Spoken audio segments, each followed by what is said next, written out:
This episode of World Class Bullshitters is brought to you by Incarnate Studios. Make sure to check them out on Facebook at facebook.com/Incarnate Studios.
Hello and welcome to World Class Bullshitters, where we discuss pop culture on a 6th grade reading level.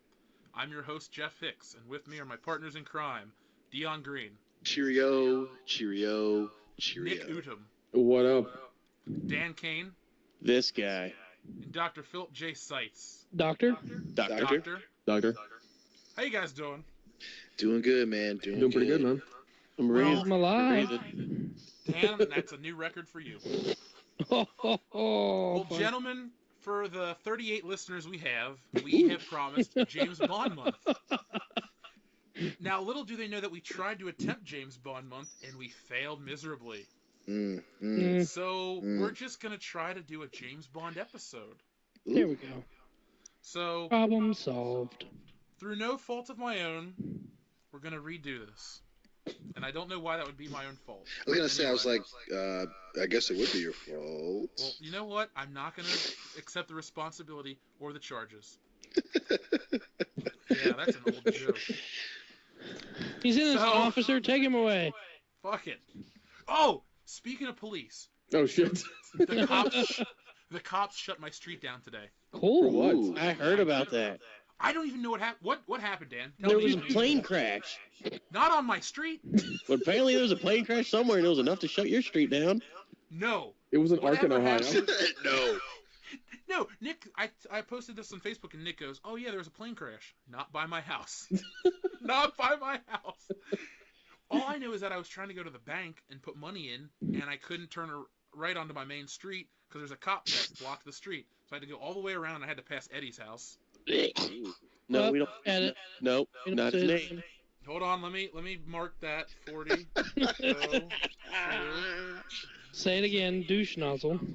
So I had to turn left on my street, and I had to drive past douche nozzle's house, and it was just an inconvenience. And when I came back from the bank, they were still there. I think the apartment down my street is making meth or selling crack or some dumb shit. There's been a helicopter flying overhead for like an hour.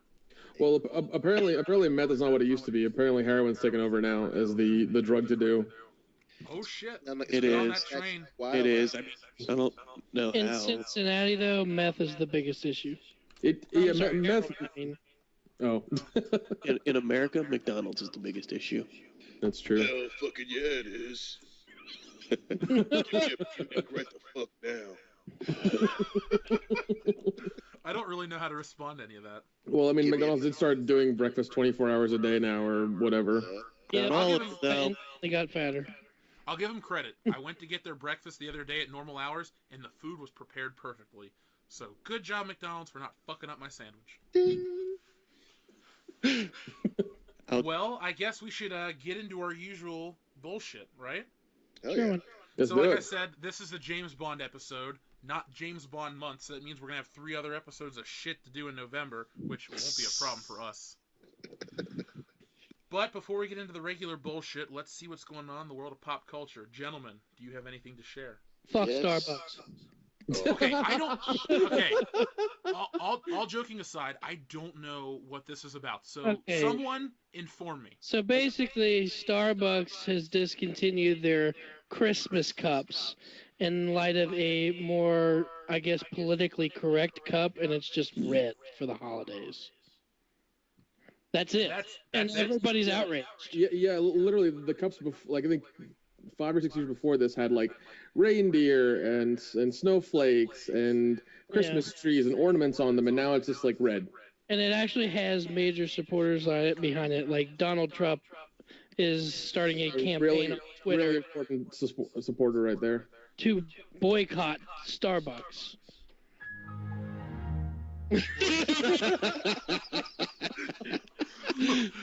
Well, if Donald Trump supports something, I'm going to. Yeah. Follow the money train. It's amazing how mad people are about this. It's like, I mean, it's not a big deal. Honestly, I really don't care. I think it's kind of lame that they would do something like that. But, I understand what they're doing from a company standpoint. I like Starbucks, so I really don't give two shits about this. But at the same time, I like Christmas more. Yeah. So, Santa Claus isn't real, but I still have fun acting like it is. I hope no young children listen to this show. Our show's called World Class Bullshitters, and the first word we usually say are fuck, shit, hell, piss, and damn. Santa's not real. They're going to learn a lot. Have we said piss a lot, actually? Piss. There piss we go. off. All right, that's the quota. We're back up to our regular numbers. Yeah. Like the episode of South Park where they said shit over 100 times. It's a curse word. Shit. Well, I've been hearing about it, and so now I know, and it's pretty stupid as usual. It's stupid, it's lame, it doesn't mean anything. It's just them drumming up bullshit to get business and things like that. That's all it is.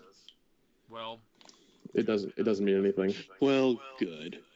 Anything else? Does anyone have anything else to share? Yes. A couple days ago, the story broke that, everyone here is familiar with what Tinder is, correct? You go online, you want to bang somebody, and usually you fail because no one likes you. But now, there's a new application, but it's Uplust? It's Tinder, but for fights. So people go on and randomly pick who they would want to fight. And it's Tinder-esque app. And dude, we got to get Jake on it. Yes. I feel like I need to make a video app to accompany this so that you can, post the video of the fight. Yeah, post a video of the fight afterwards, and then see who won. And there needs to be also another app with it that you can put money on stuff, or put money on the fight with. That needs to happen. Would come out of an app where people could just randomly fight other motherfuckers. Yeah, I'd fight you. We match. Hey, I'm gonna beat your fucking ass, bitch. But just think about it. You got GPS locations. You've got a way to bet on the fight and everything. There. Plus you got the video afterwards. I mean, dude, that's a gold mine right there. World Star. Oh my God. Isn't there an app for that already? Isn't it called World Star Rap or something? World Star Hip Hop? They post porn and fights. Yeah. Everything the growing boy needs. The two cornerstones of American culture. Either way, you're gonna get a boner. Fights. Do you guys remember that guy Kimbo Slice? Yeah. Whatever happened to him? He was with the UFC for a while, and then he didn't win any fights. But then he became like a boxer for a while. And he still is a boxer. Is he still a boxer? I think he has a fight at the end of the month. Dude, I bet he would beat CM Punk. Kimbo Slice is the perfect example of why some people need to just stick to fighting dumb motherfuckers on the internet. Because he's just a big black ugly man child who is not athletic. Jesus. He looks intimidating as fuck. I would not want to meet him in a dark alley though. Right, Leon, seriously. You wouldn't see him in a dark alley. Leon, you're black. You can't talk about people being black because we'll get labeled a racist on YouTube again. Good. Phil's already here. We're already down that damn level, so we might as well. Oh, hold on a minute now. How'd you know Phil was racist? I'm not racist. It's his middle name. Phil Racist Doctor. Dr. Phil Racist J. That explains so much. I don't appreciate being called a racist. Oh yeah, I forgot. Nick is Samoan. What? Samoa right next to India, on the equator, Really? by Africa. Don't know your history. Come on, this guy's a melting pot over here. He could be anything. You don't know. A melting pot of cheese. That's what I am. Ooh. Queso. I love some Nick Fondé. I would not be dipping. You can dip whatever you want. Well, that was a good episode. See you all next week. Yeah, see? Same time next week, guys? All right, well, last time, when our episode fell apart, we had probably the greatest pop culture debate. It was, what was the best comedy of the 21st century? And since no one will ever hear that terrible fucking episode, let's do it again. Oh, God. You don't have to have the same answers. Last week's arguments don't count, but you need to tell us what is the best comedy of the 21st century. And Phil, you can go first. Happy Gilmore! No, I'm just kidding.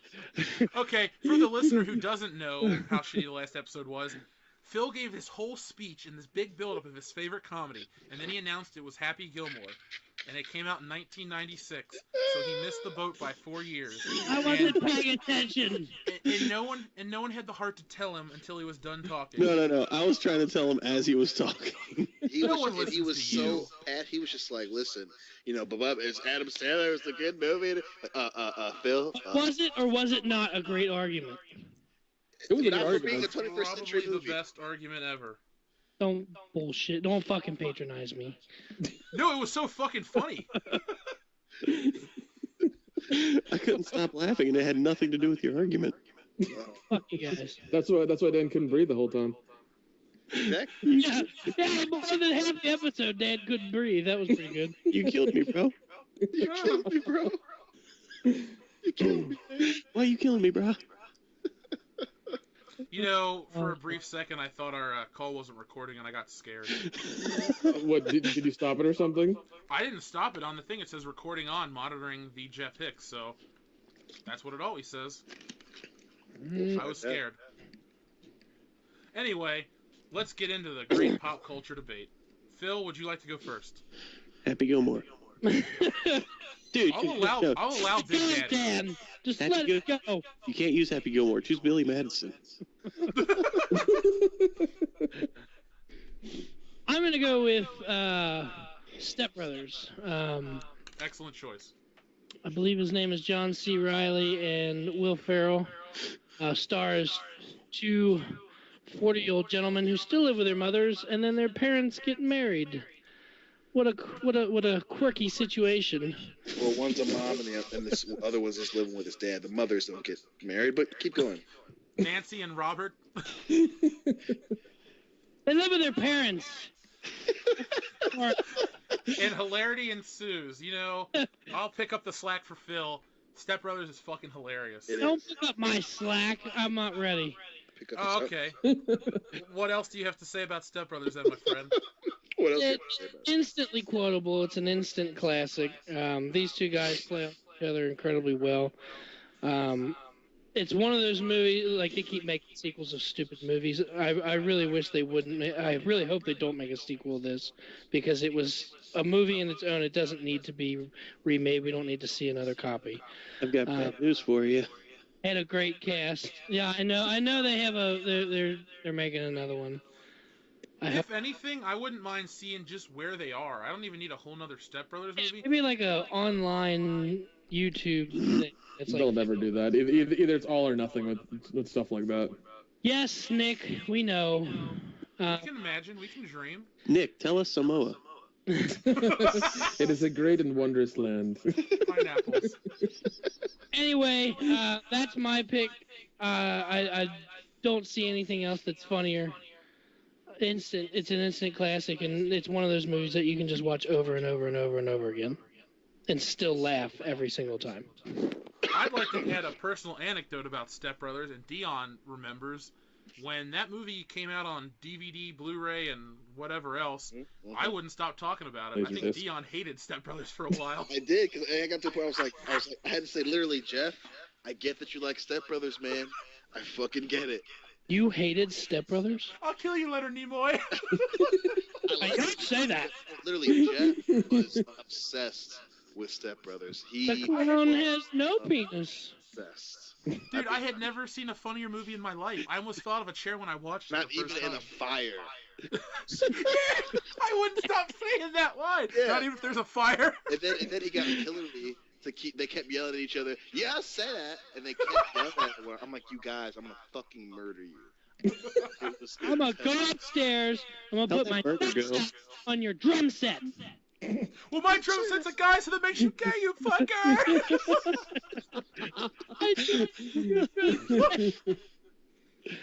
I love the fight in the front yard when they're beating the hell out of each other with his rat. You. He picks up a bicycle and just starts wailing away on him. He's screaming rape the whole time. Rape! Rape! Oh. So yeah, Step Brothers is fucking amazing. Dude, geriatric fuck. That was my ringtone for like a year. My grandma heard it once. It was a little more than a year, dude. The Grand Fabulous movie. I think I might actually make that my ringtone right now. Geriatric fuck. I got the audio file on my phone. He does. And I just took a picture of my ceiling by mistake. Dude. Anyway, who's next? Nick, comedy, 21st century. I'm still gonna go Super Troopers. I'm still sticking to that. Not so much. I can't. Adam Sandler doesn't do it for me anymore. Maybe Happy Gilmore, Billy Madison were really good movies, but that's about as far as he goes for me. Yeah, Adam Sandler. Yeah. In the 21st century. So, Super Troopers for you? Okay, now that's very early. Yeah, 2001. It's basically... Whoa! Yeah. They started filming part 2 recently, or they're going to start filming it soon. No, they did start filming. It was 2 weeks ago. Okay, cool. So hopefully they'll be done in, I don't know, probably another 2 or 3 weeks, depending. How much money did they get for their... They got $2.87 million. Yeah, that's what they raised their entire budget online. Jeez. Yeah, they used Kickstarter or something, and they got the majority of it. Or they got all of it. So their sequel is going to be filmed all in lieu of the fans. Well, that is pretty awesome. That's respect right there. Yeah. If only we could get a good Die Hard sequel funded by the fans. Ugh. That ain't happening. Keep Jai Courtney away from my Die Hard, god damn it. On a Jai side Courtney note, away from my eyeballs. On a side note, I read an article today where it said Han Solo, or not Han Solo, Harrison Ford. Same thing. In an interview, he said he wanted to, he would be more than willing to go out and make a 5th Indiana Jones movie. Well, I don't want that as long to as happen. aliens aren't involved, I'll be happy with that. As long as Shia LaBeouf isn't involved. That too. He's not famous anymore. Do it. Dude, they fucked up part 4. I mean, Yeah, really. You didn't know me back then, Phil, but Dan did, and that movie ruined my fucking life. By the way, that would be a great episode, an Indiana Jones episode. I wrote that down already. Has everyone seen these movies? Yes. Yeah. I have. Unfortunately, I've seen them all. Well, I've seen all I hope 3 of you're them. only talking about that Hey, 3 out of 4. 3 out of 4, man. That's 3 out of 4 ain't 75%. bad. 3 out of 4 ain't bad. I've seen all 3 movies. I got a coaster of a 4th one. I just haven't looked at it. It's not a movie. It's just a design. Ah. Okay, Dan, since you're the chattiest tonight. Well, wait a minute, what's Nick your didn't comedy? get to argue. You didn't really argue anything. All I'm doing is asking for your choices. Oh. I'll ask you Oh, why. I thought we were arguing. I just started arguing it. My bad. Phil, you come off very eloquent. I respect that. Good man. Eloquent? I came out swinging, bitch.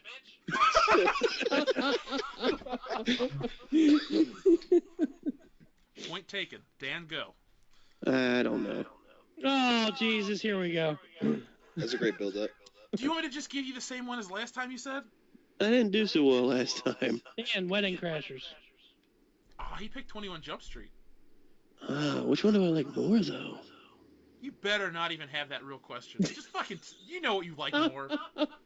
What did you drag me to go see in theaters? I forced you to see that, and you're welcome for that. Greatest movie I've seen in theaters in a long time. Well, not the greatest, but I like On it. Jump Street? Yeah. that Oh, you movie's didn't want to fucking see that? I thought it was going to be stupid, and I hated Channing Tatum, and then I saw it, and I Channing liked him. Tatum. And you still hate Channing Tatum, but, it's good in that movie. He's good in 22 Jump Street as well. Hell yeah. Right. Well, let's pick up the pace, Dan. Pick one. I guess Or would you like to remain an outlier and help me decide? Yeah, I want to do that, because I'm not good with arguing. All right, number 2. Dion, With your turn. arguing Go. either, but I'm fucking doing it.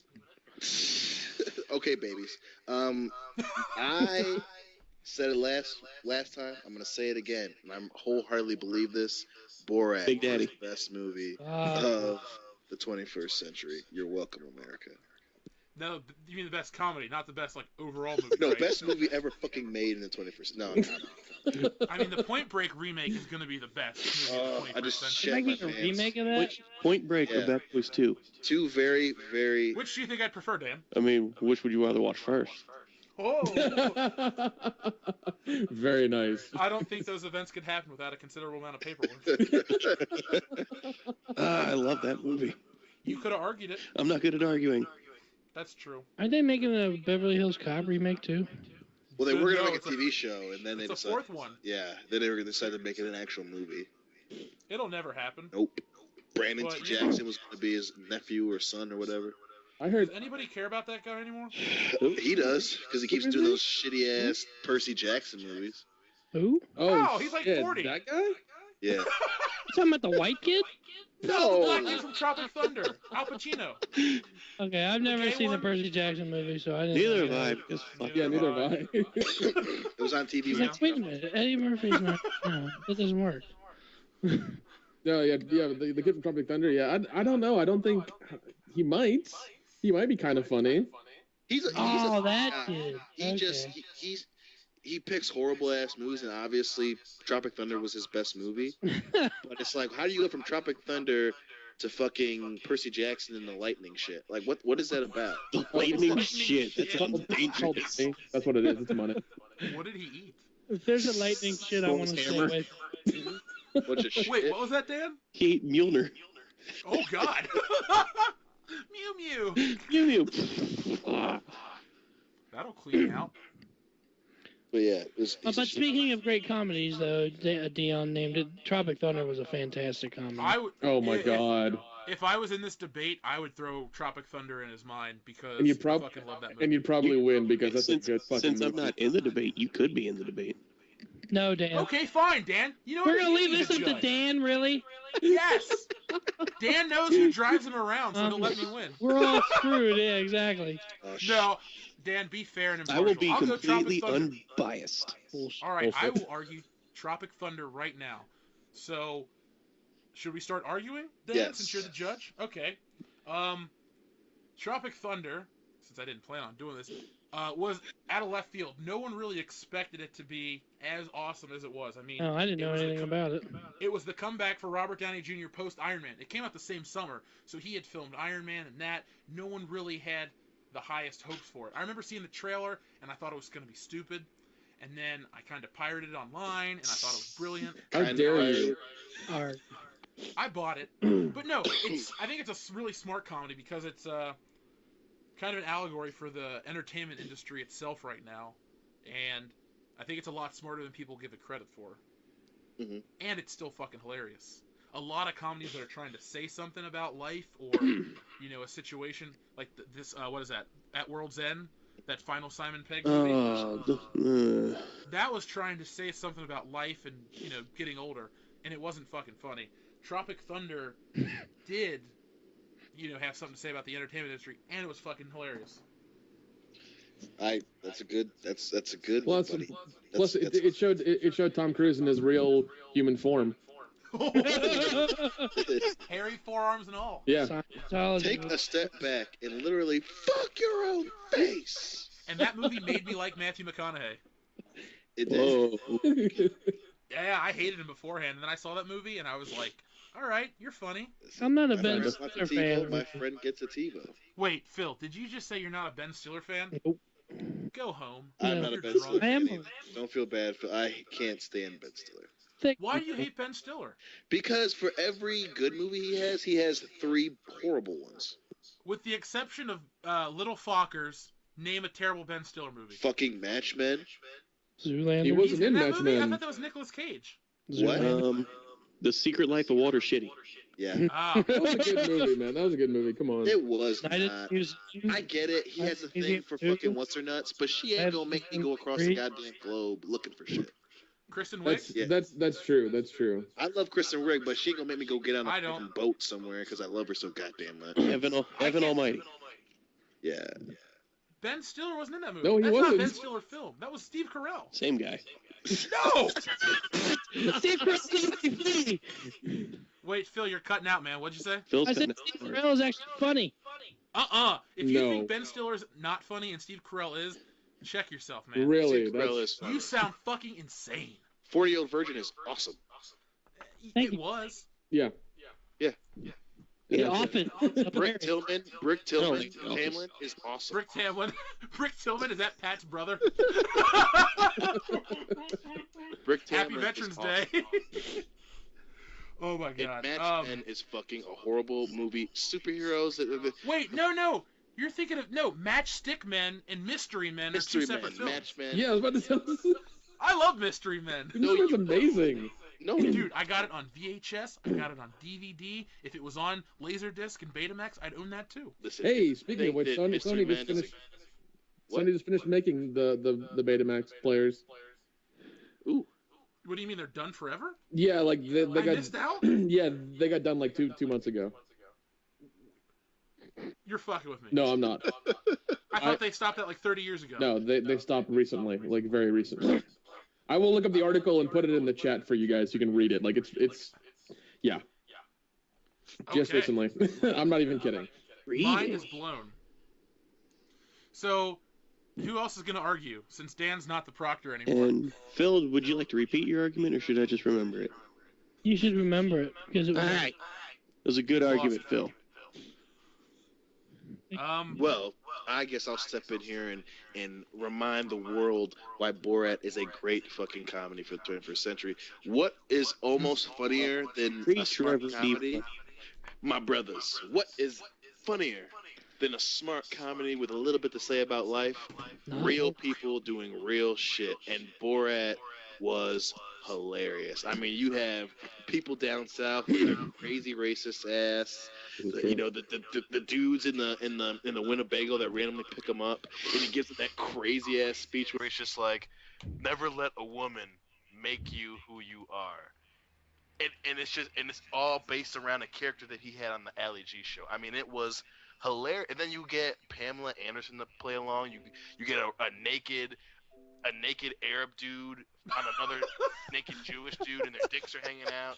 And they fucking That's kind of hard, the naked Arab dude. It's hilarious, and the dude's just fat, and they're just They were running both down this kinda hard. hallway. Yeah, Ooh. and it was fucking. And then he's just his friend's masturbating to Pamela Anderson, and he's like, no, and they just start fighting over it. It's fucking hilarious. And then CJ. I mean, who else could pull off the whole throwing Pamela Anderson under a fucking blanket and trying to run off with her at one of her signings? Nobody. Ben Stiller. Ugh. Matt Damon. He probably tried to Matt Damon! Get the fuck out of here, Matt Damon. Ben Stiller is Matt Damon. Oh god, no. No, just no. Rob Schneider is Matt Damon. I'd watch that movie never.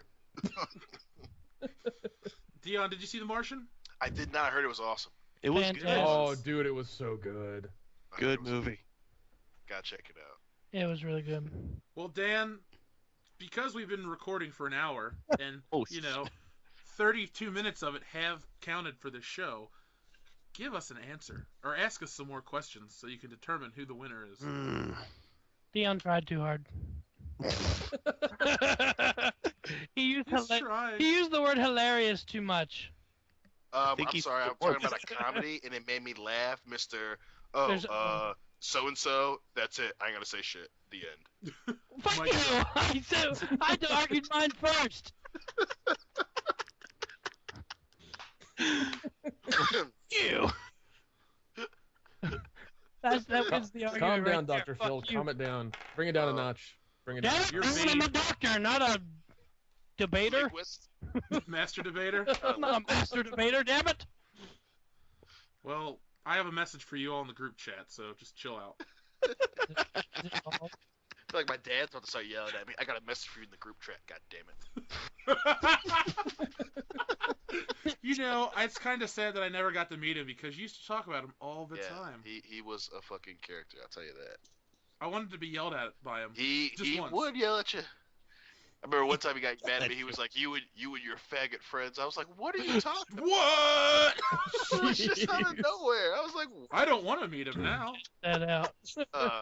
We just lost 8 especially viewers. seeing how he never met any of them.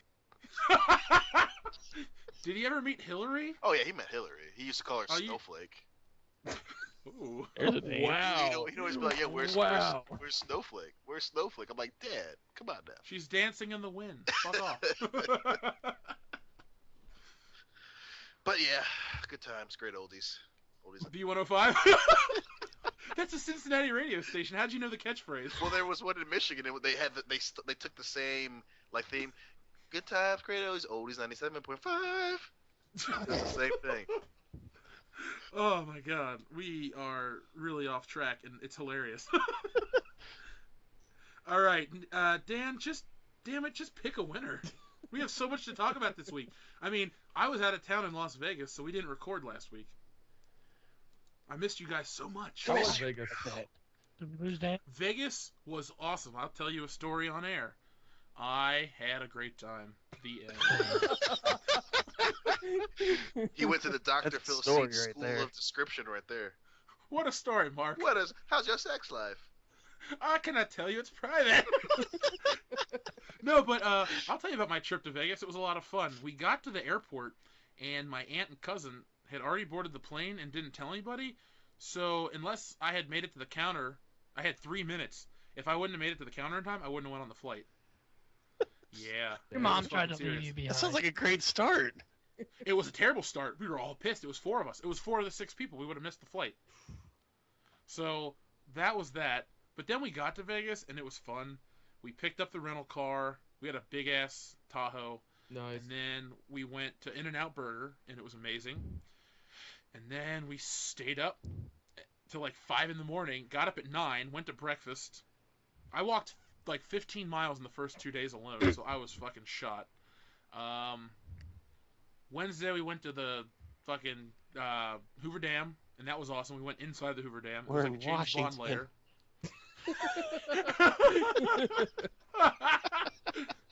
I wanted to ask Dan the greatest line in any film, but I didn't get a chance because there were no questions. Is this a goddamn? Well, I mean, did you at least have some, like, did you at least, take the damn tour? Yeah, the whole one. The guy was from Ohio. Oh, nice. And the people that were in our group were from like 10 minutes away from here. So it's kind of bizarre. That's fucked up. But that was a lot of fun. And then that night we went to the strip club. Nice. And that was the highlight of the trip. Of course. Of course. Well, no, it was cool. My cousin and I get to the club, and there's a cover charge and a drink minimum. The guy looks at our IDs and goes, "Oh, tonight you guys are locals. Have fun." I was like, "Cool." What?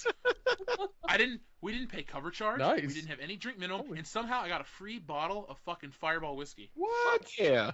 That's True amazing. story. That's a fucking amazing. And the lap dances were only $20. Oh, there you go. You might as well And give a like shout out. Name of the club. The Palomino Club. There you go. If you are in the greater Las Vegas area, go there. And would like to go to the Wait, hold on. Palomino Club. Isn't Jimmy Palomino? Jimmy Palomino's in Oh, the chorus. Wait, who is Jimmy Palomino? Jamie That's- Palomino. It's the movie Just Friends. Never mind. Wow. Somebody said this to me the other day, and I didn't get it then either. Nobody. Just Well, nobody. consistency. Is that the Ryan Reynolds? Yeah, Ryan the Ryan Reynolds. Reynolds Just movie? Friends. Yeah. Where he was fat? When he was Yeah. fat as a kid and grew up to be a successful businessman or whatever. Story of my life. Anyway. I think you're read into that one a little bit too much there, buddy. Yeah, I don't want to be Ryan Reynolds. I don't want to be that white. Anyway, the cool part is though, they let you touch them. You know how some places are like, sit on your hands, don't do this, don't do that. Yeah. They're just like, just don't go inside me, but you can touch me anywhere else. Oh, well, that's nice. Shit. Well, Yeah, probably because escort so- service is legal, so they're probably like, "Yo, touch me, I'll let you fuck me." Well, I'll tell you a story off air later. It doesn't involve me, so it's not that cool, but So, I Oh, can't really shit. say it on air, so we'll talk about it later. Deal. But overall, the next day I went back to another strip club, and it was garbage. We walked in the front door, and we had to pay this time, which was fine, because we didn't pay the night before. And it was this all-black strip club, and I thought, who gives a shit? Black women are fine. We go in there are no seats. You have to stand in the back room on this wall and watch from like 30 feet away. What? And then all the lap dances take place on the side in like these little folding chairs. What? What the It fuck? was the most fucked up place I've ever been to. That sounds like a very black strip club. Oh my God, Dan! There went the rest of our viewers. You went there. I was thinking. To be fair, they were playing. Dan said it. It's fine. Well, back to the other place real quick. They were playing awesome music too. They played like fucking one decent Rob Zombie song. They played Weezer. They played the Black Keys, and there was some music video that had Tommy Wiseau in it. Oh God. Yeah, dude, I'd never heard of the song before. Oh, and Dan, they played 3 songs from WWE 2K16 in a row. Damn. Yeah, I was like, damn, this is weird. But all in all, it was a great night. Overall, it was a great trip. We almost got stabbed by a hobo, but it's Vegas. Hold on. You can't just gloss over that last part. You can't just say the phrase, hey, we almost got stabbed by a hobo. But it was a great goddamn You have to elaborate on the hobo stabbing. No. The alleged hobo stabbing. He didn't actually get stabbed. Right. We Thank God it didn't happen. Okay, so anyway, we went to this place called the Fremont Experience. It's down in Old Vegas. Oh, fuck. Yeah, it's like a fucking nightmare. Yeah, it is. If you've ever seen the movie, on topic, the movie Diamonds Are Forever was filmed down there. Yep, so it was. If you really want to, have a reference point for a visual, that's it. Anyway, we get down there. What the movie's good for. We're like, hey, the slots are loose down here. Let's go gamble and have fun and check out Old Vegas. It was trash. Oh, God, it is. We went down there, and they were like, it was weird. There were people that had signs like, donate money to stop sex slavery and all this shit, which really killed the vibe. Yeah. And then there was a naked guy, which was not cool. Ugh. And then there was a hobo. And the hobo was just like, I want money. And he would follow us around. And we're like, what the fuck, dude? We went into this casino, like, not the Golden Nugget, but some casino. Maybe it was the Golden Not a Nugget. nugget. Oh, not an Owen Hart. No. But we walk out, and the guy's waiting on us. Holy shit! Yeah. Now, the only cool thing is my aunt, who is sadly in a wheelchair, I'm was able on to a laugh. riding...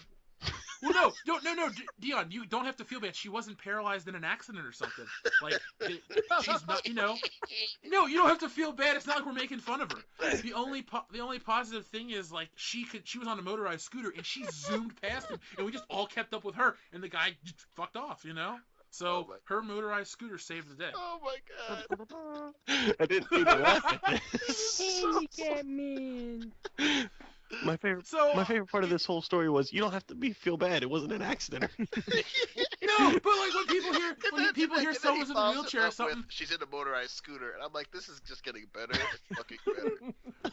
No, my aunt's the coolest lady in the world, but she doesn't let it get her down. She's a lot of fun, and I feel all inspired now. She doesn't let it go you down. should. Aunt Pat is so great. She's making Thanksgiving for like 20 people, and on top of that, she called my mom on Monday. She goes, hey, I got our next trip set up. We're going on a cruise next year.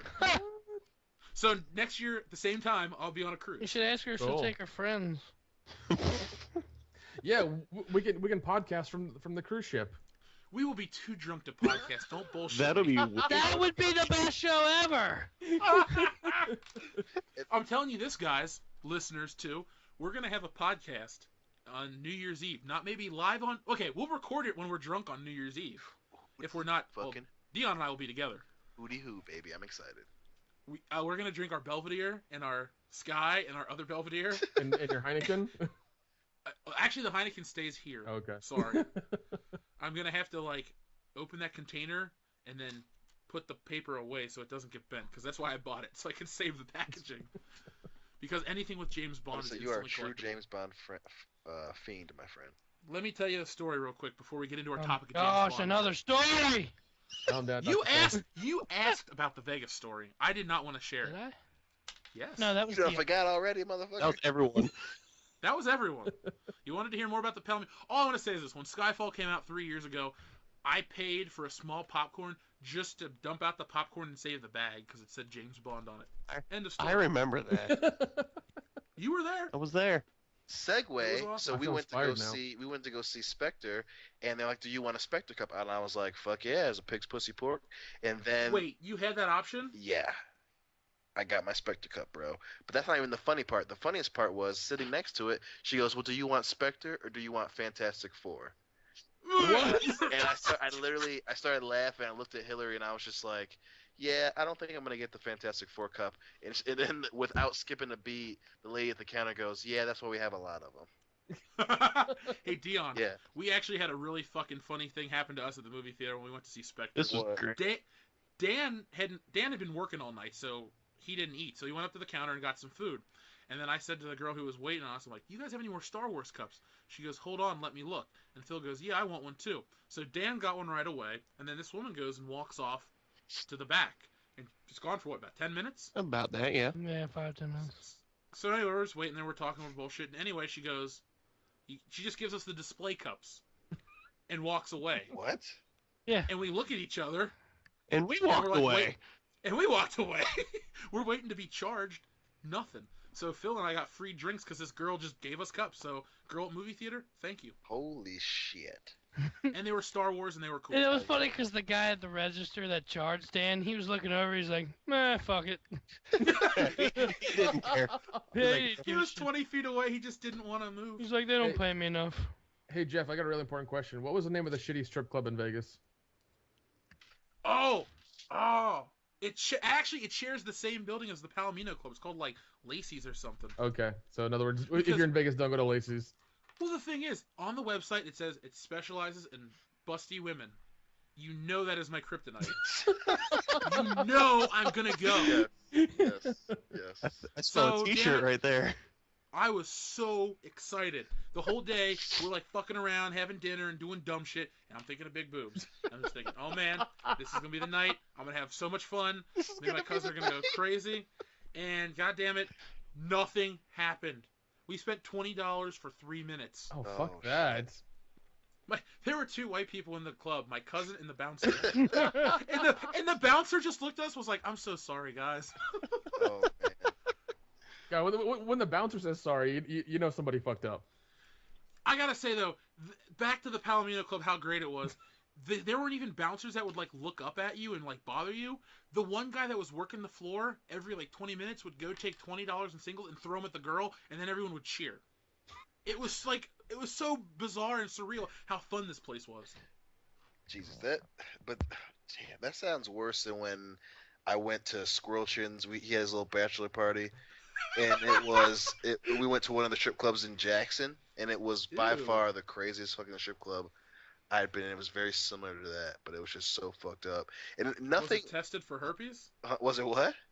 Was it tested for herpes? Probably not, and it probably had so many herpes. Was there a meth lab in the back? Judging on the talent that were there, yeah. Oh, there are so many herpes in that building. It was so messed up, but it's just like nothing ruins your mood, even when you're drunk, more than a fucked up strip club. Like, you can be having the time of your life, and then you walk into a shitty strip club, and then you're just like, what the fuck, guys? What the fuck? And then, Dion, you can sometimes walk into a strip club and make your best friend. Yes, you can. But high five over the internet. Boom. Speaking of sex, I'm on Facebook because, you're talking, so I'm not listening. No, but Playboy has an article that says Jennifer Lawrence says she's having so little sex that her hymen is growing back. Wait, what? Oh, God. You heard that correctly. Jennifer Lawrence says she's having so little sex that her hymen is growing back. I love the on-air silence because that's how I feel. That is the exact way to feel. I guess nobody wants to fuck no, Hunger Games. Jennifer Lawrence is fucking lying. There's no way. She says guys are mean to her. There's no Wait, way. Guys are mean to her? Is that what she's like crying about? Why is she lying? It says in the article. Why is she lying? I'm sorry, Taylor Swift. So on top there, with hymens growing back, I know someone that works at a call center and does billing. For hymens? No, listen to this. This lady called in and they'd shut off the service because she quote unquote had to go have her vagina reopened because it had grown shut. That's grilled cheese for you, baby. Jeff and Dan, when you come over, I have the recording. Oh God! Use it, you lose it. You know, on the Hyman note, when my uncles were young, they had a band. Hyman note. They had a band called Buster Hyman and the Intruders. Oh my god. They used to play at weddings. Oh my god. Oh my god, that's amazing. How are they not famous? That's what I want to know right now. Because, you know, they got married and Buster Hyman gave and the up. Intruders. That blew me away the first time I heard it. They're probably not famous because the internet wasn't a thing back when they were doing that.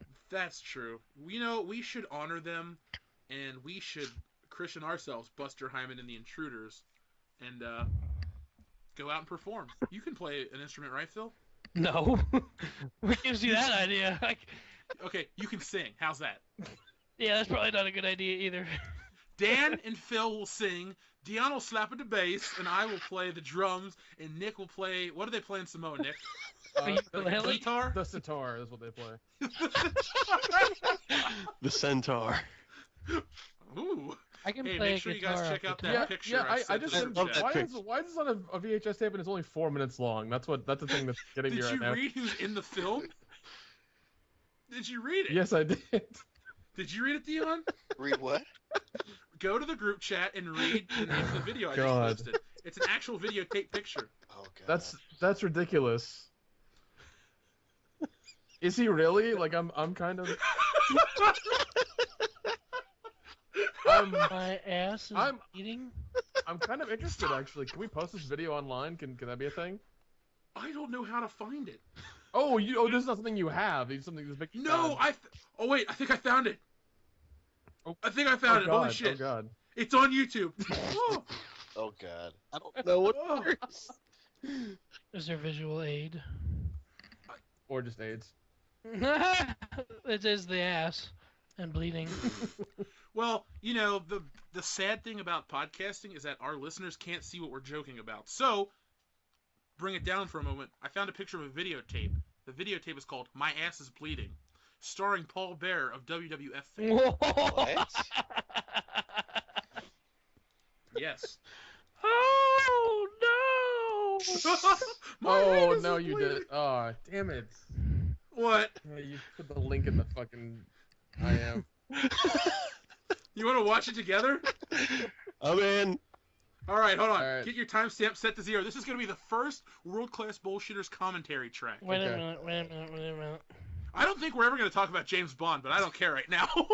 We still don't have a winner for the Master Debater. There's so many sidetracks. There is a video called My Ass is Bleeding. This Damn needs it. to be, This is important. this needs to be wiped up. All right, All right, I've I'm queued at up. 0. I'm good. All right, Pause. Dion, are you queued up? Oh, I thought you were gonna put it. Let me my ass.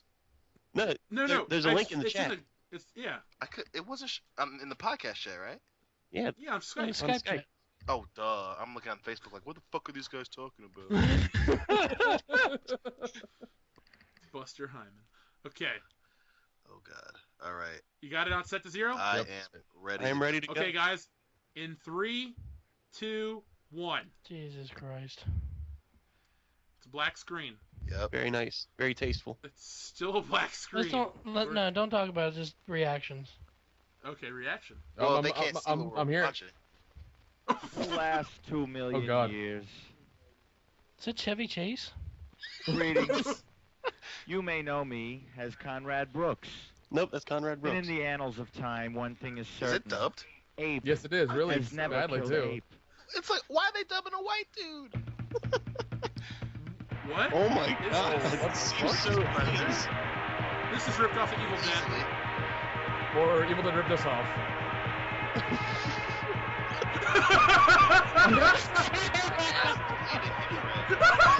Holy shit, Keanu Reeves!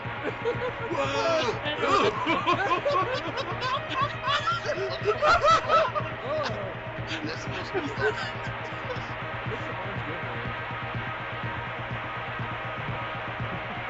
Looks like that was the worst car in biggest man in London.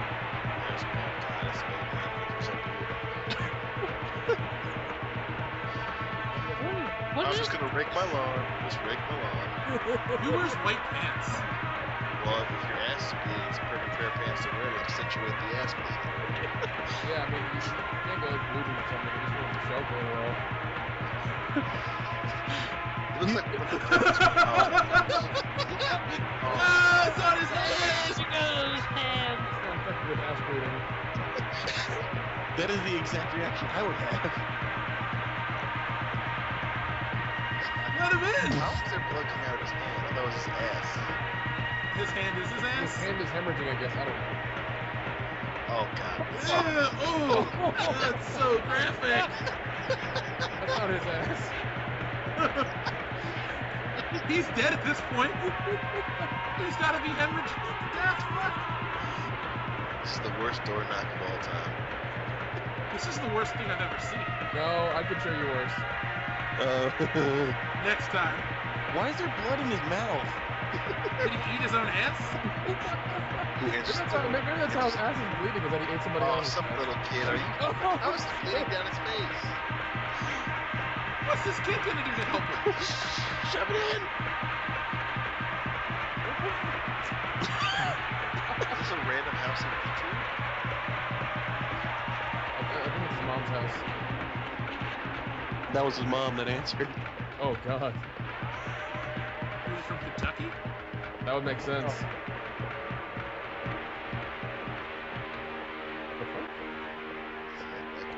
Reflecting in the ass juices that came out. Yeah, what is that? Where was Paul Bearer? That was the best episode of The Walking Dead I've ever seen. Yes, it is. His So- hand is hitting the pool of water behind him. A pool of ass blood, I guess. Yeah. What? That was not Paul Bearer. Oh, no, Paul Bearer was the bleeder. Is that super young Paul Bearer? Must No, this thing had to be made in the 90s. 90s or no, No, a lot, probably in the lot sooner than 70s. that. 70s or 80s by the clothes he was wearing. He did not gain Okay, 100 I'm just gonna go pounds on. in 20 I'm gonna go on record to say that was fucking terrible. Oh, there it is. 1984 copyright. But it was funny though. That was shit. Well, guys, that was our first reaction video. If you would like to see what we saw, go to YouTube and type in "My Ass is Bleeding," Jim Stramel short film. You will regret it. Every second of it. What? I regret it. Is that? What did we learn? Nothing. Exactly. You go to your We learned mom's that the house. black strip club in Las Vegas is garbage, and they don't give refunds. Back. I will. Oh, I do have to say one thing though before we get into the actual meat of the show. If you have never been to Shake Shack, get your ass there and eat their burgers. They're the best burgers I've ever had. I like burgers. Of course. Better than In-N-Out. Damn. Shake Shack, Yeah, your Dion. ass is bleeding. All right. We need a winner for the master debater. All right. Oh shit! Yeah, we were talking about that. Yeah, because that was a thing. All right. I'll take the cake. All right. I'm going to do this a little bit differently. I found a list. Top 100 comedies of the 21st century. Okay. And the first one that shows up that you guys mentioned will be the winner. Oh, damn it. I lost. So, let's see. Nope. Oh, God. Nope. There you go. Number 25 is the winner. Tropic Thunder. Yes! I did it! Now Draw. is this box office numbers or is this ratings? Combination of both. It's on IMDb. I win! Let's party! Yes. That is What's the next one? Bullshit. The next, second place of you guys?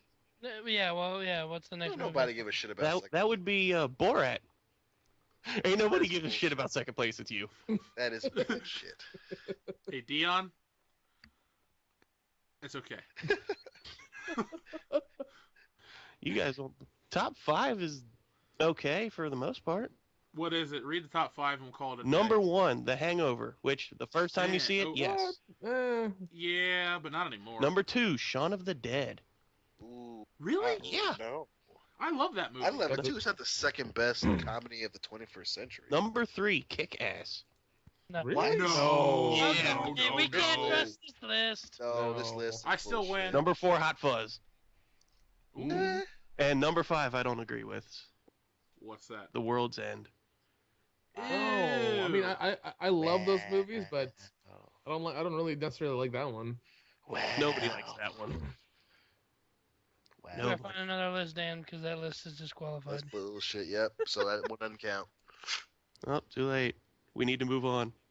No, we don't. We need a winner. Yes, Winner has been decided. you know what? I won.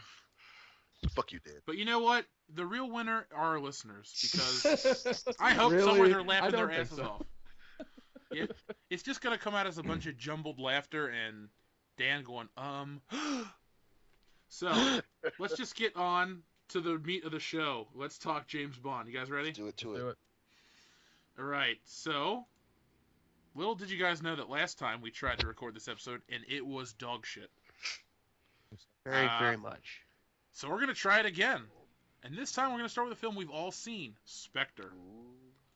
So, gentlemen, Spectre came out this past weekend. We all saw it. Dan saw it twice. Is it safe to assume that we all liked it a lot? I think so. I liked it. Yeah. I didn't like it. Whoa! Really? Yeah, really. I didn't. I Oh, didn't okay. Like it. Well, we'll get into that in a moment. Get the fuck Just for out. the listeners out there, the story features James Bond's first encounter with the global criminal organization Spectre, Special Executive for Counterintelligence, Terrorism, Revenge, Extortion, which they never mention in the film. And it's the first appearance it's made since 1971's Diamonds Are Forever, which is probably the worst James Bond movie. Arguably. It is. So, guys, we'll do a little roundtable discussion. Nick, I'm interested to hear what you have to say first. Why did you not like Spectre? Well, I mean, I've been watching, trying to watch all of James Bonds to kind of get ready for the podcast and everything. And I watched Spectre a couple of days ago, and I was open-minded. I was like, I really don't like the new James Bonds. I've tried to like them and tried to give them a chance, but they always seem to fail. They're not really fun. I mean, it's a lot of like exotic locations and really cool shots and some, pretty good action scenes, but it doesn't have that like James Bond feel that I'm used to. And this one really didn't either, and I was kind of hopeful it would, and it just didn't. So you don't like any of them? Not of the Daniel Craig ones, no. Damn. Not even Skyfall? No. Wow. Nick, I'm surprised because I'm a big Bond fan, and you and I are pretty much in the same boat about, we both like Brosnan, we both like the Connery movies, and that kind of stuff. I thought Spectre felt like a classic James Bond movie. Dude, and that's why, and it was, 2 hours and 37 minutes or something like that. Mm-hmm. Yeah. I think of, and I really like the Daniel Craig. I really like the Daniel Craig movies. I thought, especially of those, this was the closest we got of that classic feel. The story was drawn out. It was actually trying to tell a Bond-esque story. It was, it was trying to put all the pieces together. You even had a great secondary villain. And if there's, and I said this before, I thought that Javier Bardem was like in the top 3 best Bond villains. Christoph Waltz is if he was born to do something, it was be a goddamn Bond villain, because he was. I'll agree with that. He was born to be a damn Bond villain for sure. He was awesome. I mean, And I thought he was excellent. he was fucking awesome. And I loved Spectre. I still like Skyfall more, but I love Spectre. I really did. See, now I'm torn. I never liked Daniel Craig. When he was, announced to play Bond back in 2005, I was like, fuck this guy. He's going to suck. And then I saw Casino Royale, and I thought it was okay. I bought it on DVD. I liked the movie. Quantum of Solace came out, didn't like it. Kind of forgot about it, really. Quantum Then Solace Skyfall. wasn't that great. I love Quantum of Solace. I really do. I like that one a lot. Well, you can have my Blu-ray if you'd like. No, I lied. I kind of want to have the whole set. But I don't like that movie. I think it's pretty crappy. I actually can't even watch it anymore. The other week I tried to pop it Really? on. I couldn't get past the car chase. Really? Really, and that's the first 5 minutes of the movie. But we got to Skyfall, and I started to like Daniel Craig a little bit. I liked Skyfall. It had a great theme song. I thought the movie was pretty damn epic.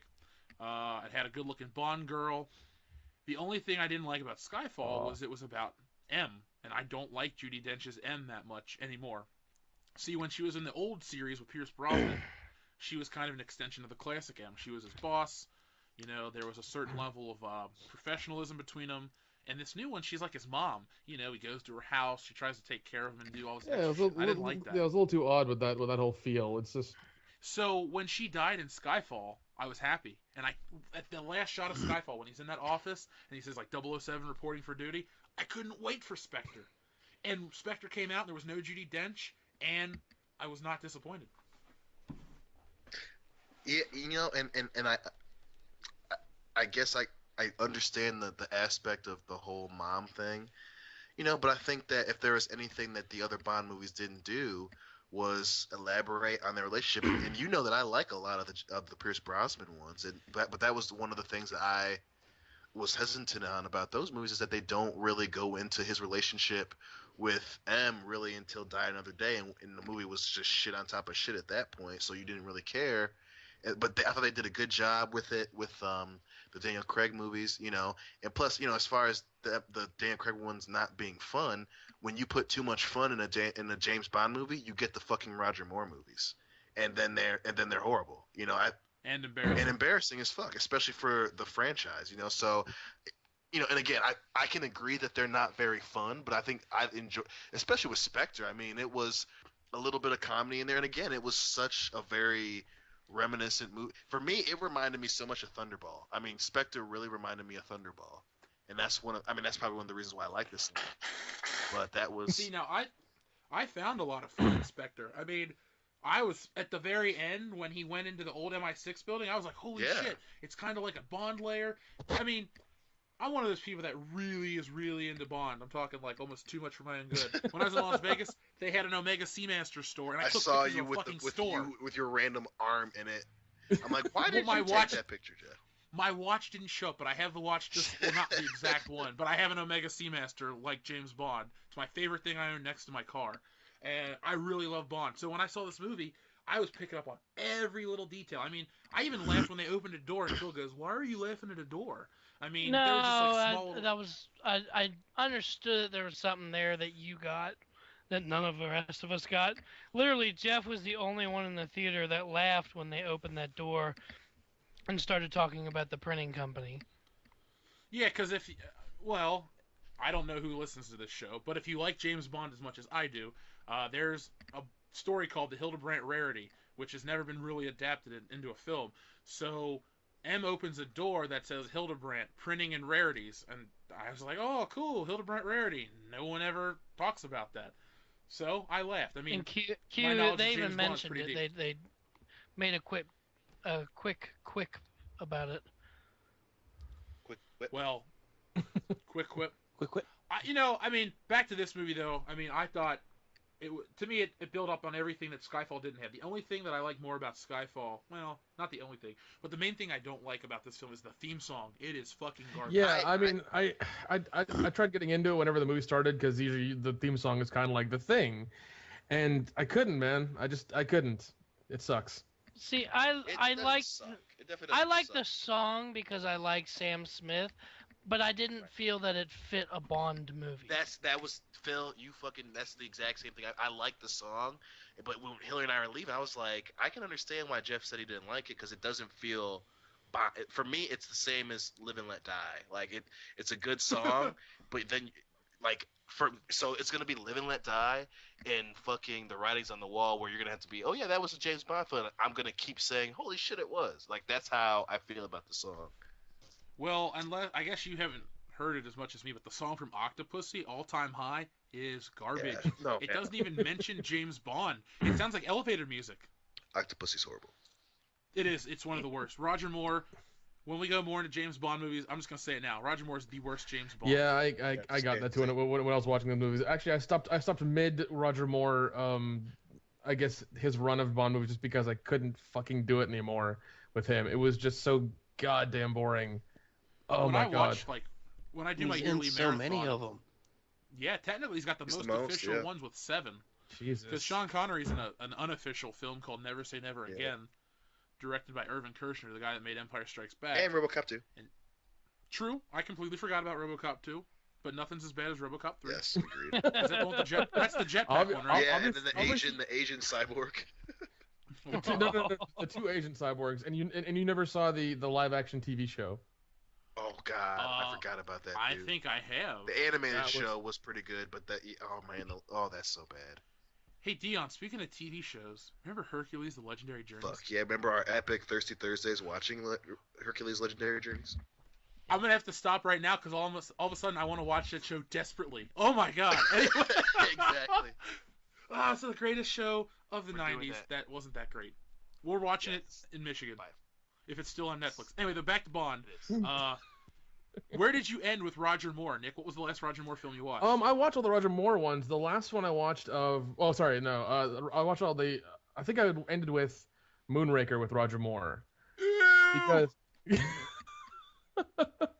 Dan knows. I couldn't. Dan's never even seen that movie. I couldn't do it. He's just such a fucking tool. God, He's the worst. He is because I don't know how he was James Bond for so long. Because he's too proper and prim, and it's just like, I don't fucking care. I want Sean Connery back where he'd kick some fucking ass and actually do stuff. Roger Moore couldn't throw a punch. He did karate chops. Yeah, that's all he did. He had that fucking stance the whole time too. It was And stupid. thus Austin Powers was born. Judo chop. Yeah, he was fucking. Yeah, I mean, but Hey. I couldn't. I had to just stop watching the series because Roger Moore fucked it up. Dude, when I get out of the Sean Connery movies, in my mind I go, there's only 12 till Goldeneye. There's only 11 till Goldeneye, and I count down to Goldeneye. Once I get to Goldeneye, I'm like, finally, we're at Goldeneye. You like License and then to Kill or what's the other? Living Yeah, Daylights? Living Daylights. Living Daylights is in my top 5 I was favorites. gonna say, I was like, I love that movie. I like that one. But I still love Goldeneye more. Well, yeah, I don't blame you with that one. That's Goldeneye's pretty fucking epic. Great Bond film, man. Oh, I God, will yes. argue now on this podcast that Goldeneye is the third most important James Bond film. I'll tell you why. I could agree with that. And you know that I don't hate Pierce Brosnan, but I definitely don't. I'm not his biggest fan. He's a decent Bond. He's my favorite, tied with Sean Connery. Yeah, I yeah. love He it. like after Roger Moore, he brought back the Bond the For Bond sure. the way Bond should be. You know, he was a ladies' man and he kicked some fucking ass. Like that's how it should be. And one thing no one ever talks about is James Bond is not that serious. People go, I want the serious and dark James Bond Oh, back. fuck that. If you go and watch the first movie, he fucking sings to a woman on the beach. Yes, he does. So, I mean, he's not that serious. Sean Connery makes just as many jokes as Roger Moore. The only difference is Sean Connery's jokes were good. Yeah. And, Sean Connery was believable. Roger Moore looked like your grandpa. That's true. And I mean, didn't Roger Moore, wasn't he the oldest Bond? He started at like 45 or something, didn't he? Yeah, and he's still the oldest, and he ended at 50-something. He aged fine, but I mean, okay, View to a Kill's his last movie, and he's trying to bang like a 24-year-old Tanya Roberts. It just doesn't look right. Ugh. Midge from that 70s show. that was the Bond girl for Oh Roger. shit. It really is her. 70 show. God damn. Yeah, Donna's mom. Oh fuck. Oh, Donna's mom? Yeah, the blonde. Oh, blew their mind. I You thought it blew was their minds. Eric's mom.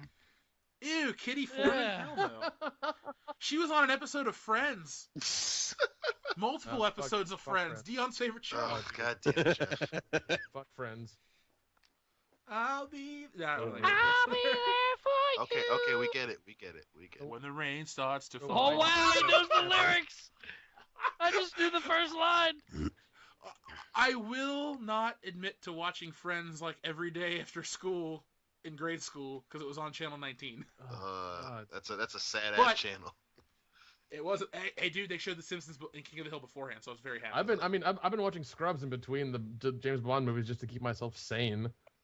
Oh, I don't like Scrubs. Dude, I love Scrubs. I like Scrubs I the don't are know first why. 2 seasons. Zach and Braff is one of the most more. pretentious assholes on the face of the earth. Oh no, he is. Bruh, you didn't see Garden State, bruh? No. He is. Garden But State, I love his and Turk's dynamic. A lot. Those guys are funny as shit together. Separately, no. Right. Well, that guy was in some movie about alien invasion, Turk, and that movie was garbage. It came out like 5 years ago. Probably one of the worst movies I've ever seen. Yeah, he hasn't been in a lot of good stuff. He was in a show called The X's that was pretty funny. He was in Kick-Ass too. Yes, he was. Was He he? was in Yeah. The X show. He was. He was the dude with the bat. He was Oh! He was Captain in good at another. that. shit. Anti-gravity, whatever his name was. He was in Yeah. Remember the Titans. Yes, he He was. was. So with Ethan Suplee. He was. Same with Ryan Reynolds. Or not Ryan Reynolds. Ryan Gosling, the other white Ryan. And Hayden Panettiere, Yes, she the was. little kid that Yes, she was. is now back on TV. Back before she was a cheerleader that saved the world. I thank God for her every day. But back to our topic at hand, James Bond. As I was saying though a minute ago, GoldenEye is the third most important Bond film because you had Dr. No, which established Bond. You had Goldfinger, which established the formula and pretty much set it up for the next 25 years. And then GoldenEye came back after James Bond hadn't been in the theaters for 6 years. A lot of people think, oh, the Pierce Brosnan era killed James Bond. No, motherfuckers. It saved it.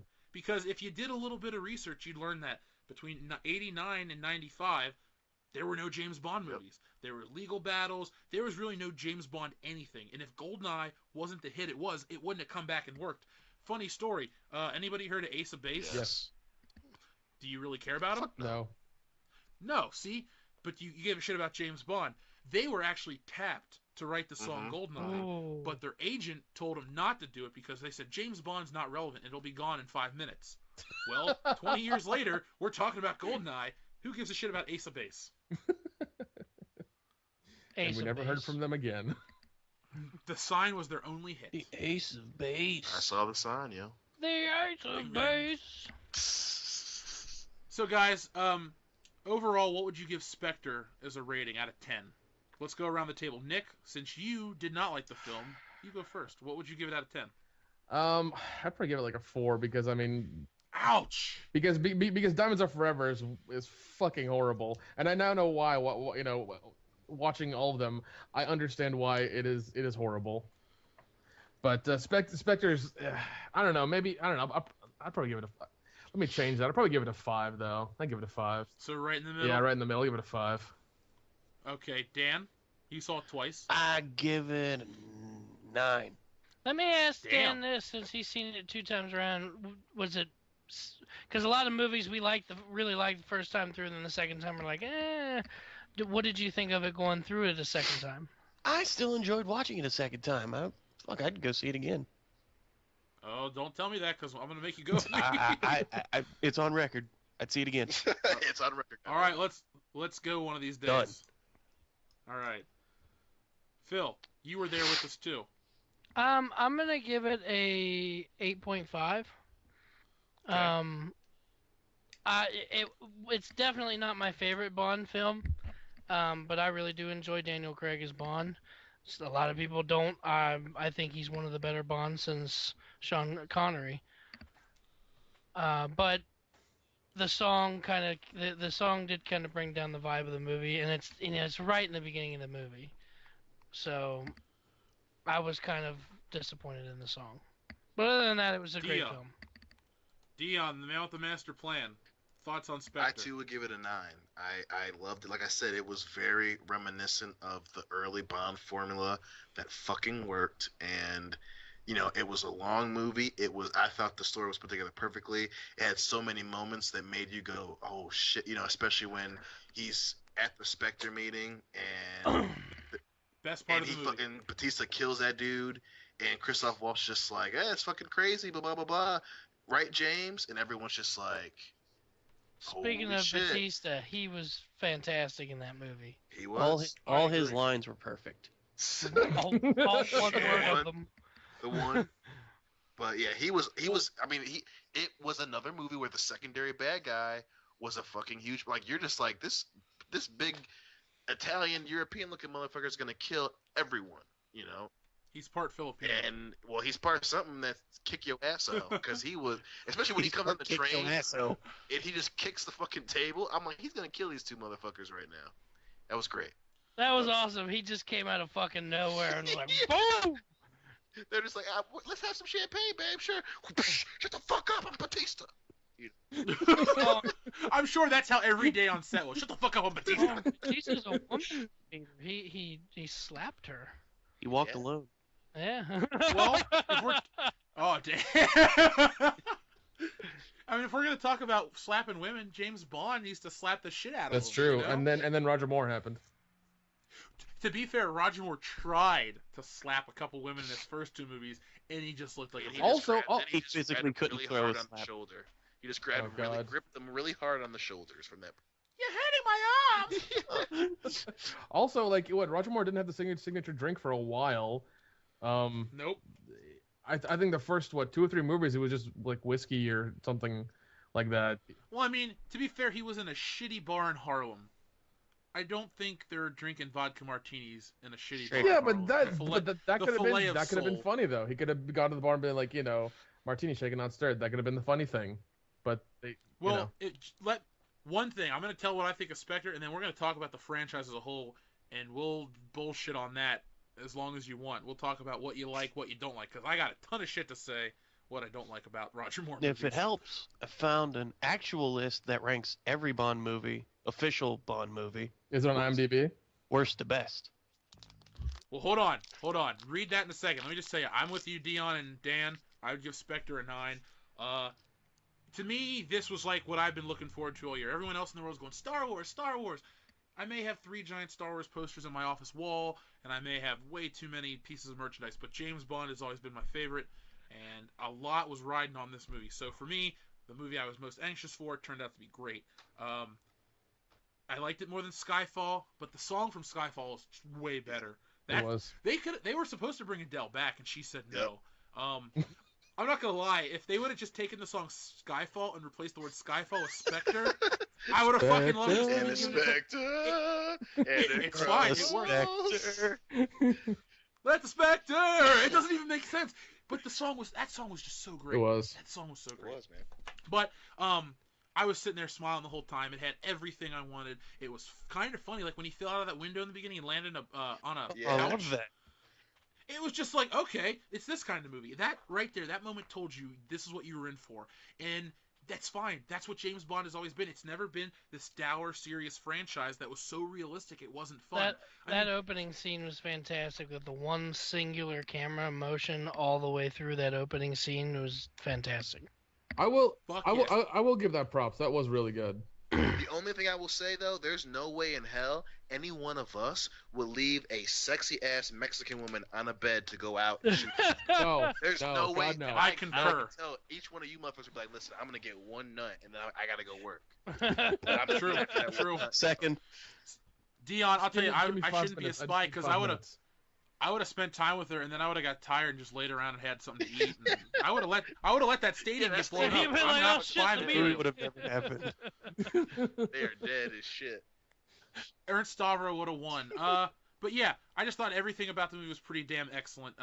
It looked beautiful. I liked the story. And see, a lot of people are bitching online that the ending was happy and weird, but they don't know what's It's supposed to going to come lead next. into her getting fucking killed, and I can't wait. I know! It's going to bring him back into the darkness of James Bond. God damn. That's going to be crazy.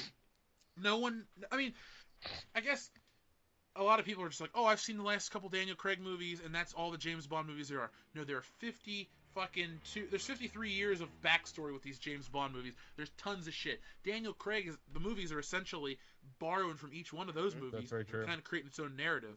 And in a way, that's awesome. I can't wait. I can't wait for the next one. I can't wait. I've never wanted a beautiful blonde to die as much as I do in the James Bond franchise. Not since Judi Dench's death have I been, anxious. Even at the end of the movie, I was she wasn't like, blonde just gonna- either, so. Well, at one point maybe. I don't know. Judi Dench is just old. She looks like She cotton could milk. die at any time. All right, gentlemen, we have discussed Spectre, the latest James Bond film, number 24. But there's 23 other films, and Nick, you've gone back and watched a ton of them, right? Yeah, at least all the way up to Moonraker, so I'm kind of caught up. So, and then you've essentially seen all the other ones, right? At some point in time. Correct. Dion, you and I both know that we've seen every James Bond film multiple times. Mhm. Phil, how far did you get on your box set? No, I haven't watched anything else. You didn't even watch Goldfinger? What the No, fuck? I haven't even finished From Russia with Love yet. Oh my Oh, god. jeez. You I'm could gonna have lie to right start Well- over now, on that Phil. one. You could lie right Well, now.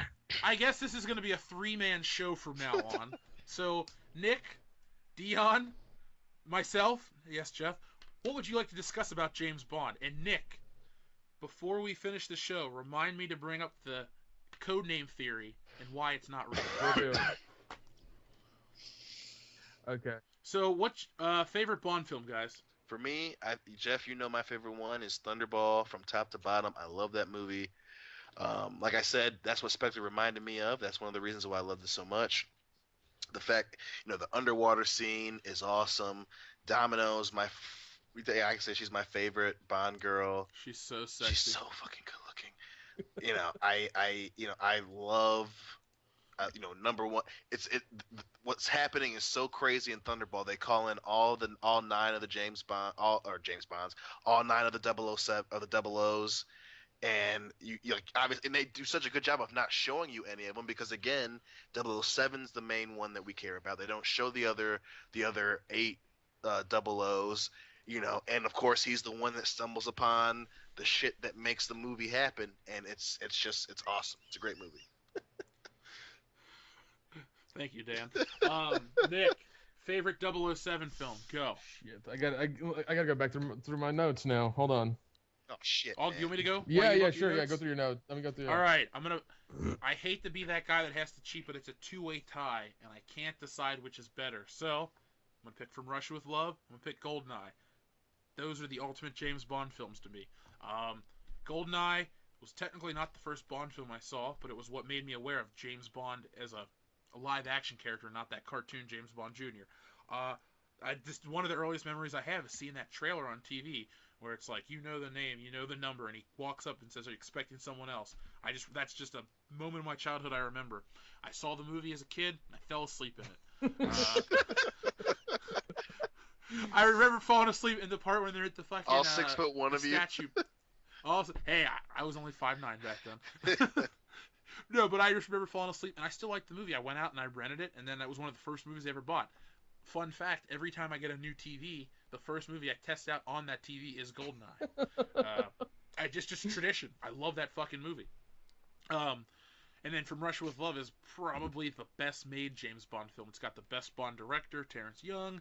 It's got a great opening theme song. It's got a great Bond girl, and it's got a great semi-realistic story.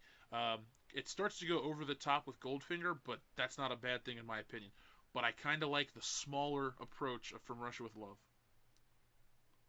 Okay. Mr. Samoan. Oh, damn. I'm gonna go Goldeneye. Mainly because I saw it with my good friend who's also a giant James Bond fan. When we were kids, and that was a kick-ass fucking movie. I loved it. I mean, like in the beginning, it's him in 006, which you never see any of the other 00s except for this point in the series, and he has to leave him behind and go jump off that runway. That's an awesome opening. I mean, that could be argued as the best opening title sequence, which we'll discuss in a second. But keep going. And just the whole story, and I think it goes like directly into him like driving down a hill with Moneypenny or something in one of the Aston Martins. I think that's. Oh, that's just another lady, but okay, yeah. All right. I thought that was Moneypenny. Sorry. But like that happens, and he meets one of the female villains immediately, like just driving down that road. I love Xenia Onatopp. She was so hot. Dude, if you pay attention when her car spins out, you can see a guy driving the car with a beard. It's really off-putting. One thing I noticed in Dr. No is when the girl's coming off that conveyor belt to get, I guess, like the radiation. Radiation. Yeah, you can like she's kind of naked or something, or if they have something on her. It's kind of weird. It's just a flesh-colored suit or whatever. Okay, all right, yeah. We've all tried to see. There is nudity in most James Bond movies if you can find it. Like there's a boob in the Man with the Golden Gun when the girl like opens the shower door, her tits popping out, and no one notices it. There's also a naked Asian lady swimming in a pool. Ah, yeah. Chew me. Yeah, is that it? No, that's in Man of the Gold. No. Yeah, when he goes to How Fat's. Yeah. It's Man of the Golden Gun. That's High Fat's estate. Yep. How Fat? What a shitty name. No, and then to me the best one is in fucking Thunderball when the girl goes to dive under the water and all her shit just pops out as she's diving under the water. I mean, I guess they didn't notice that in the 60s, but with the advent of high-def television, it is just and slow motion and a bunch of perverts. True. But in my defense, I will say, when I remember watching that movie as a kid, and I saw that scene, and I thought, wait, did I just see what I thought I saw? And so I would go back and watch it, and then I realized, I was right the whole time. But, the old poonhound that I am, I did notice that scene. All right. So we've all discussed our favorite Bond films. Song. Which song do you guys like the most? Ooh. I'm gonna go with Live and Let Die. That's Okay. a good song. I love that movie. Goldfinger for me. Goldfinger. He's the man. Skyfall. The man with. Skyfall is an excellent choice, Phil. Casino Royale. That is a good one. I love that song. Daniel Craig has had 2 great songs and 2 terrible songs. Sean Connery had a couple good ones. The one ones for Quantum of Solace isn't horrible. It's okay. You're right. Alicia Keys and Jack White, is... it ain't that bad, man. I'll tell you the truth. I bought it on iTunes and I bought it for Guitar Hero World Tour. It's a good song. It's a good song. That's how much I thought that song was alright. It's pretty good. That's how alright it is. That's how alright it is. I bought it twice. But I bought the song "You Know My Name" from Casino Royale on iTunes the first day after I saw the movie, and I listened to it about 50 times. And then I bought the song "Skyfall" on iTunes and listened to it about 50 times. I don't know what my favorite one is. Oh, "A View to a Kill." That's my favorite song. That's a good one. Duran Duran. It's the only Bond song to reach #1 on the U.S. Billboard charts. Not that that makes it better, but I just think it's a fun song, and I can listen to it in any context. I don't have to go, oh, I'm going to listen to James Bond music tonight, and then that song comes on. I can listen to View to Kill, and then listen to Beat It right afterwards. It just fits. and then you actually beat it after that. Shut up, okay? I only tell so much about myself on air. Not even in a fire. Not even if there's a fire will I tell you what I do. So yeah, I think those are all good choices. Live and Let Die. The only thing I don't like about that song is it's kind of disjointed. It starts out one way and then it turns into something man. else. Like that's every time we come over and you and I go, to the comic book store or whatever, and we listen to James Bond themes, and it's like it's always like I feel like it starts out like a fucking Beatles song, and then it's randomly James Bond epic, Live and Let, and like what the fuck what is happening? You just made us sound like the biggest nerds on the planet when we drive to the comic book store and listen to James Bond music. Wow, no one will ever want to meet us now. Or will everybody want to meet us? Everyone. The jury's out. As long as I can use this notoriety to meet Ellen Ripley, I'm good. Oh, at first I thought you meant you wanted to meet Ellen Page. I'm like, why would you want to meet Ellen Page? She doesn't even seem friendly. Hell no.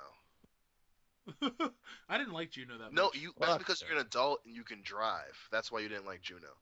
I saw that movie on a date with that girl, Emily McKay. Remember her? Yeah. I took her to see Juno back in college.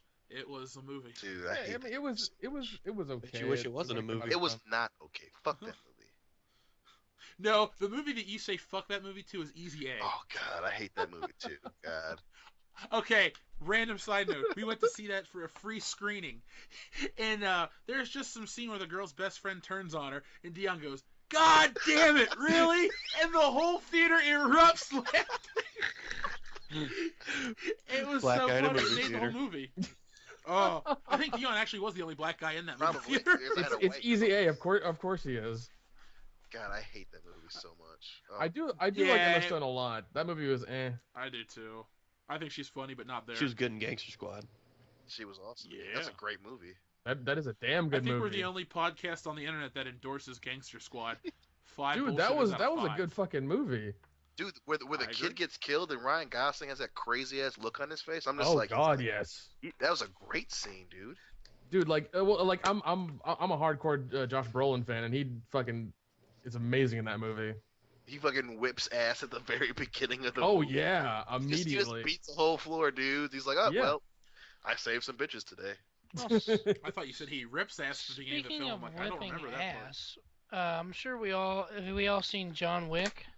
Yes. Yeah. Did you hear they're making a second one? Oh, yeah. I'm in. Take the money now. No, they started filming last week. Oh, yeah. They signed the second one on after the first one made so much money, man. They fucking see. You want to see what they do. You want to see what happens to them.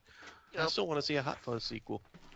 Well, I mean, that's also the thing with movies coming out now is that the people who write them will not write the entire story of the movie in in 90 pages or 90 minutes or whatever. They're expecting to get the sequel and expecting to get the trilogy, so they write just enough for the beginning part of the story. Right. Because they think the movie's going to be, gold. They're going to get 2 more. Like that's what happened with Fantastic Four. The writer and director for that movie, the writer for that movie only wrote the little, beginning part. He expected it to be amazing and awesome and get, $1 trillion. Because he was on track. Of course he was. And, they wanted to do 2 more movies. And that did not work out. The Last Airbender, that shouldn't get a sequel. I don't know how that guy still has a job, honestly. M. Night Shyamalan? Yeah. I thought The Visit was pretty Visit fun. was a good movie. I gotta check it out. Visit. You were saying it was awesome. I gotta check it out. But his problem isn't sequels. He's just dumb and That's true. really likes. He really thinks he's good at what he does. No, he's not. He's just dumb. He had a TV show called Beyond the Pines or something like that. No, wasn't the river. No, that was the other guy, Oren Peli. Sorry. Okay. I don't know if M. Night had a TV show. I think he did, and it lasted like 10 episodes, and then they just shit canned it, and there's like, nope, no more. And everything he almost everything he does just kind of goes to shit. Because everything after Unbreakable. Yes. I agree. So I thought Unbreakable was has everybody seen Unbreakable? Oh God, yeah. I love that fucking movie. I saw it in theaters. Oh, same here. It was. Everyone's like, oh, Sixth Sense. Like, no, Unbreakable was the shit. It was amazing. Unbreakable was his best movie. Oh God, yes. Fucking That's awesome. the thing. Sixth Sense is good the first time. Exactly. Yep. It's Like, great That's the true. first time you see it. After that, it's just like, I know what happens. Yeah. Well, plus you're like, I don't like seeing this poor little white girl get fed Pine Sol and die all the time. That's The girl from the OC. that's what I do on the weekends. But anyways. I just kill random daughters of. Yeah, Nick sees it all the time. It's a pastime in Samoa. Shut up, Dan. The Samoaki Mountains. Oh God. Samoaki Mountains. From the Samoaki Mountains. Yes. All right, From the I'm back. Samoaki Mountains. Well, Dion and Nick, my other James Bond friends, you guys have a favorite pre-title sequence? Not really. Do you have a favorite one? Wait, no. Oh, sorry. Yeah. Oh, Thunderball. Actually- I love Thunderball so much. Where he punches that woman in the face, but it's really Yeah, a man. and they're just swimming around and shit. And then you see the chick swim away, and then the dude comes in with the fucking harpoon and fucking shoots her. It's like, holy shit!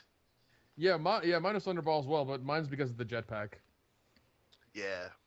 That was a real jetpack. By the Yeah, way. and I think it was one of the ones where they used like hydrogen peroxide and silver or whatever to make the fuel, and it only lasts about like 5 or 6 minutes. It lasted long enough. Yeah, I think they may have gotten like 2 uses out of it, and that's about it. It lives on film That's true. forever. I'm gonna go with The World Is Not Enough. Really? Yeah, I mean, yeah, it's the longest one, but I mean, James Bond is in that office, gets the money, and he does the stunt that I always wanted to try as a kid, but I know I would have died, where he jumps out of the window with the fucking blinds cord around his belt, and then slides down to the street level. I thought that was fucking cool. Yeah. But it doesn't end there. Then he goes back to MI6, gives the money blows up on the guy, and he chases a woman down in a boat, and there's a huge boat chase. There's just so much in that opening, I guess it's like 18 minutes long. Jeez. And it just makes it my favorite pre-title sequence because it's so long. I mean, Golden Eyes was excellent. Tomorrow Never Dies was excellent.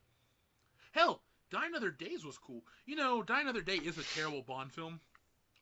One of the worst. But, like, the first 30 minutes are solid. Once he gets to Cuba, all downhill. Well, I love Cuba, though. I love Cuba. when he gets to when It's he's right in Hong next to Kong, it's pretty bad. It's like, you're just in Hong Kong, and we're still at this thing where M doesn't trust you? Like, what? Well, no, like even the guy who's part of the Chinese Secret Service was in another Bond movie. Yeah, Was he? he was in. Oh fuck, he was in. I one know. with the Chinese agent. Not the, Bingo. No. He was. I think he played Felix in one of them. It was. Hold on. I know what it is. There was no Asian Yeah, Felix. No, he was.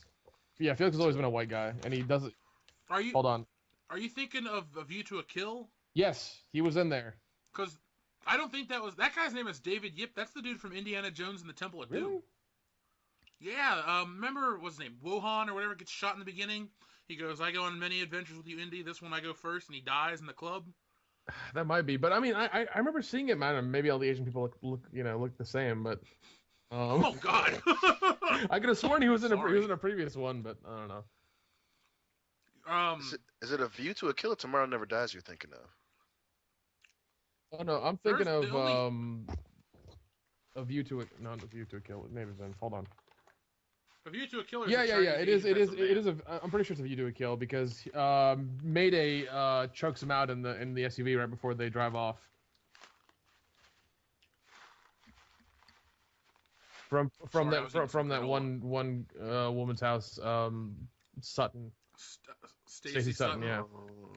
Man, you got names and everything. I'm so proud of you. If I ever go back to school and need to write a paper, yeah, I took notes and everything.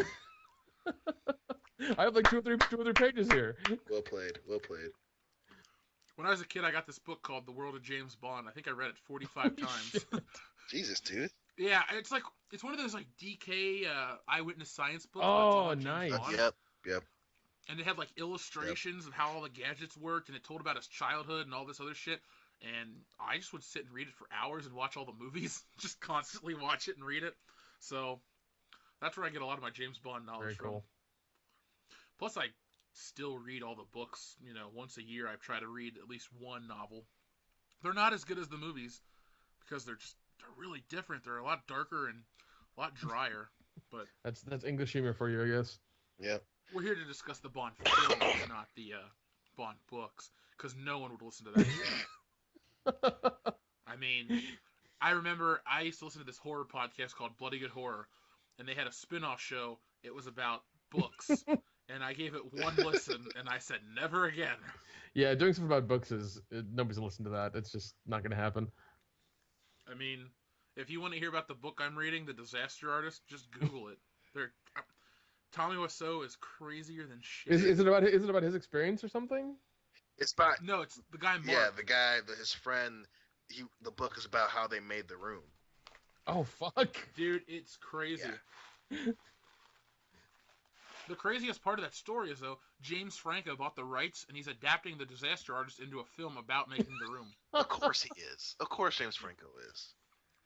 But I like him a lot, but he's such a fucking goober. He's a goober. Like, we get it. You went to Columbia. God damn it. yes, Franco. We get it. You're cultured and you're a worldly man. It's fine. It's okay. For as cultured and as worldly as he has terrible teeth. And he's always crying. Like, we get it. And, like, you can act. You ain't gotta cry in every fucking thing. Yes, he does. You're not Natalie James Portman. Franco is not funny anymore. James Franco is hilarious. Did you see the interview? He's hilarious. James Franco is Jesus Christ. You shut your mouth. That movie was disappointing. Really? You didn't like the interview? It was okay. I mean, I watched it twice. Never Well, again. as much bullshit and hype as they put behind it, it was shit. Oh wow, that is biggity big bullshit right there. It is a hilarious movie, especially the part where we're sitting down with Eminem. I'm gay. I like to suck dick. Like that. Like, come on. Hey Dion, I have some terrible news for you. I just took a timestamp where you say that. So that might be a ringtone from now on. I'll give it credit where it's due. I thought it was okay. It had its funny moments. I thought Eminem doing what he did was pretty fucking awesome. But it doesn't make my top 20 ever of comedies. No. Well, I didn't say it was a top 20, that come out but in it was definitely 2014, a funny right? movie. It's not even top 10. Well, if it's not top 20, it wouldn't be top 10. No, it's nowhere near. It's not even that near is the that. voice of reason. Not even near that. That is blasphemy. Especially the way that the dude plays Kim Jong-un. It's fucking hilarious. Yeah, that guy has his own show now. It's called Fresh Off the Boat. Wait, he's on Yeah. it? He's the main character. He's the main character, yeah. Well, I've never watched it. I'll give him credit. He did a good job. But I don't know what the hype was about. It was the controversy of North Korea coming over to the U.S. and bombing all of our theaters. That's what it was. I will say this: I don't condone any kind of terrorism, but I'm glad they hacked Sony and all that shit happened. Sony deserved it. Sony fucking deserved it. Sony did deserve it, but they had to rewrite Spectre and change certain things because people found out about how shitty the original ending was supposed to be. Oh yeah, I forgot about that. Yeah, there's also like a conspiracy saying that they did it to themselves or they did all that shit just to get rid of some stuff or something like that. Well, yeah. Well, they gave us Spider-Man. They fucking deserved it. Well, the first 2 Spider-Man movies back in the day were good. And in hindsight, the 3 3 isn't as terrible. Yeah, 3. Yeah. Looking back, time has been kind to Spider-Man 3. No, there's no pass. So Sam Raimi. Spider-Man 3 I agree with you, Leon. Sam Raimi betrayed us. He fucking betrayed us. He did. Oh, speaking of Sam Raimi, has anybody seen Ash vs. Evil Dead? Yeah, and it's hilarious. It is so good. Not yet. It is hilarious. I don't have stars. I will illegally download it and Dropbox it to you. Dude, it is hilarious.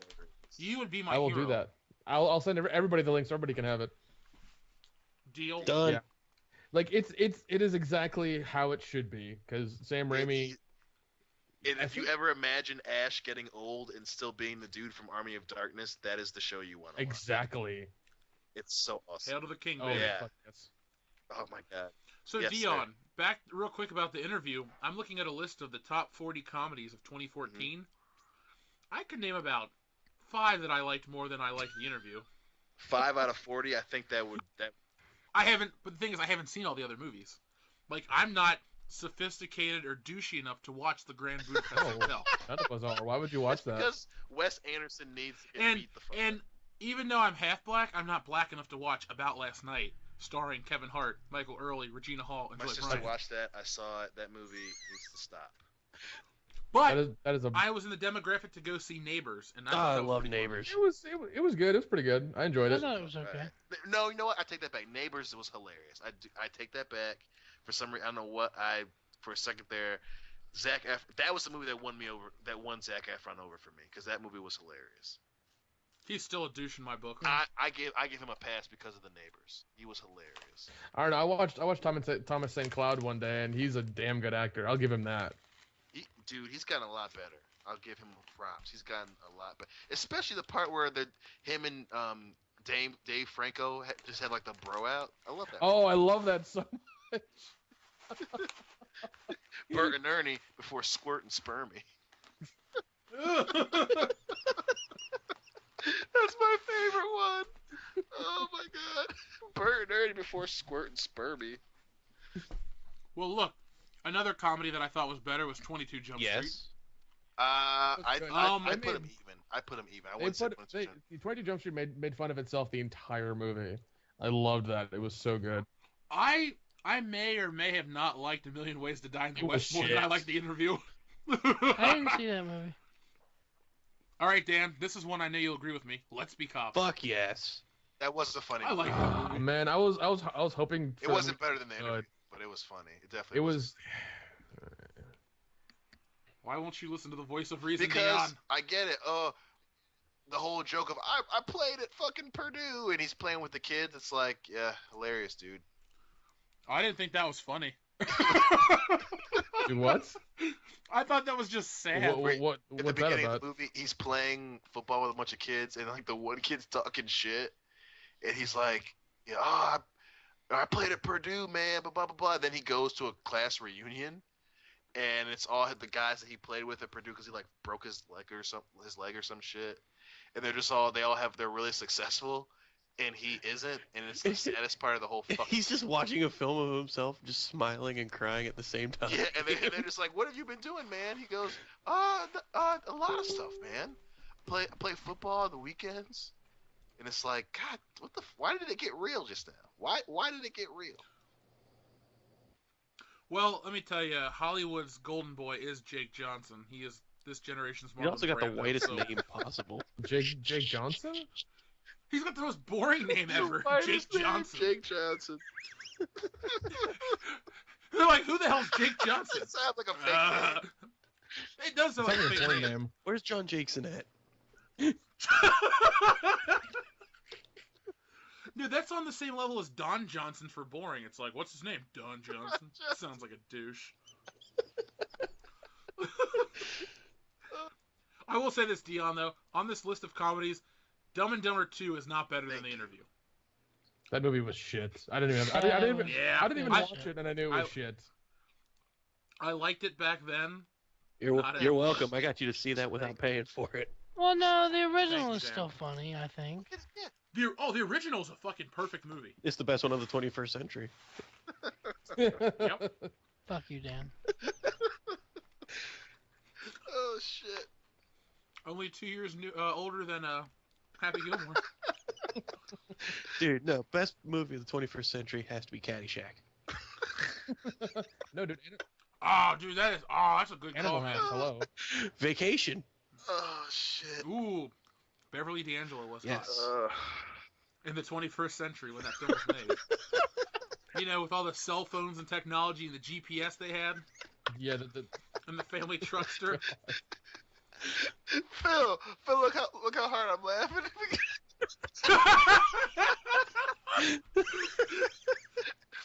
I can't see you. Do you get the joke? Because they weren't made in 21st century.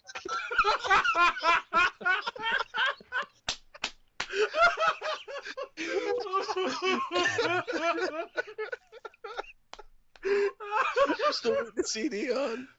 I can't wait for one of you cocksuckers to make a mistake.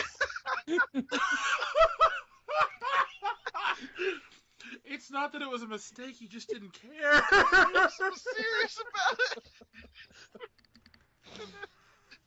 Like, hey, Caddyshack's such a great 21st century movie. Oh, shit. My eyes. Oh, okay. Oh, You can all eat a dick. no more Charlie Chaplin Oh, jokes. shit.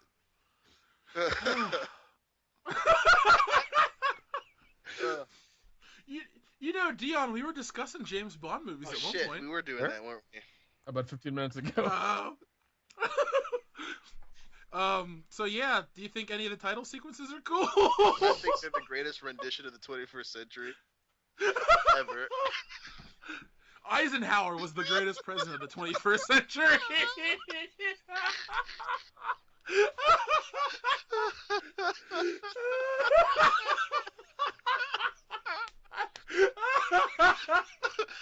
I'm so glad we beat the Japanese in the war on terror. Oh my god. Better red than dead. Oh.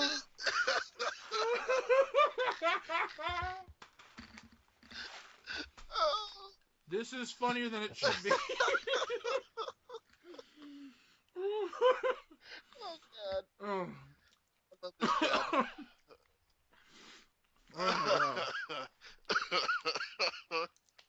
Oh shit. We definitely live with the name World Class Bullshitters. That was the longest We are running joke. bullshitting on a world-class level right now. Oh god. Whew. I hope someone listens to this at work and gets. I just hope someone listens to this. If you listen in and you don't laugh at Eisenhower beat the best 21st century president, your mom didn't love you at all as a child. Damn! Shit just got real. Oh shit. And if you did laugh, your mom still probably didn't love you as a child. Probably loves how stupid you are. Oh god. Whew.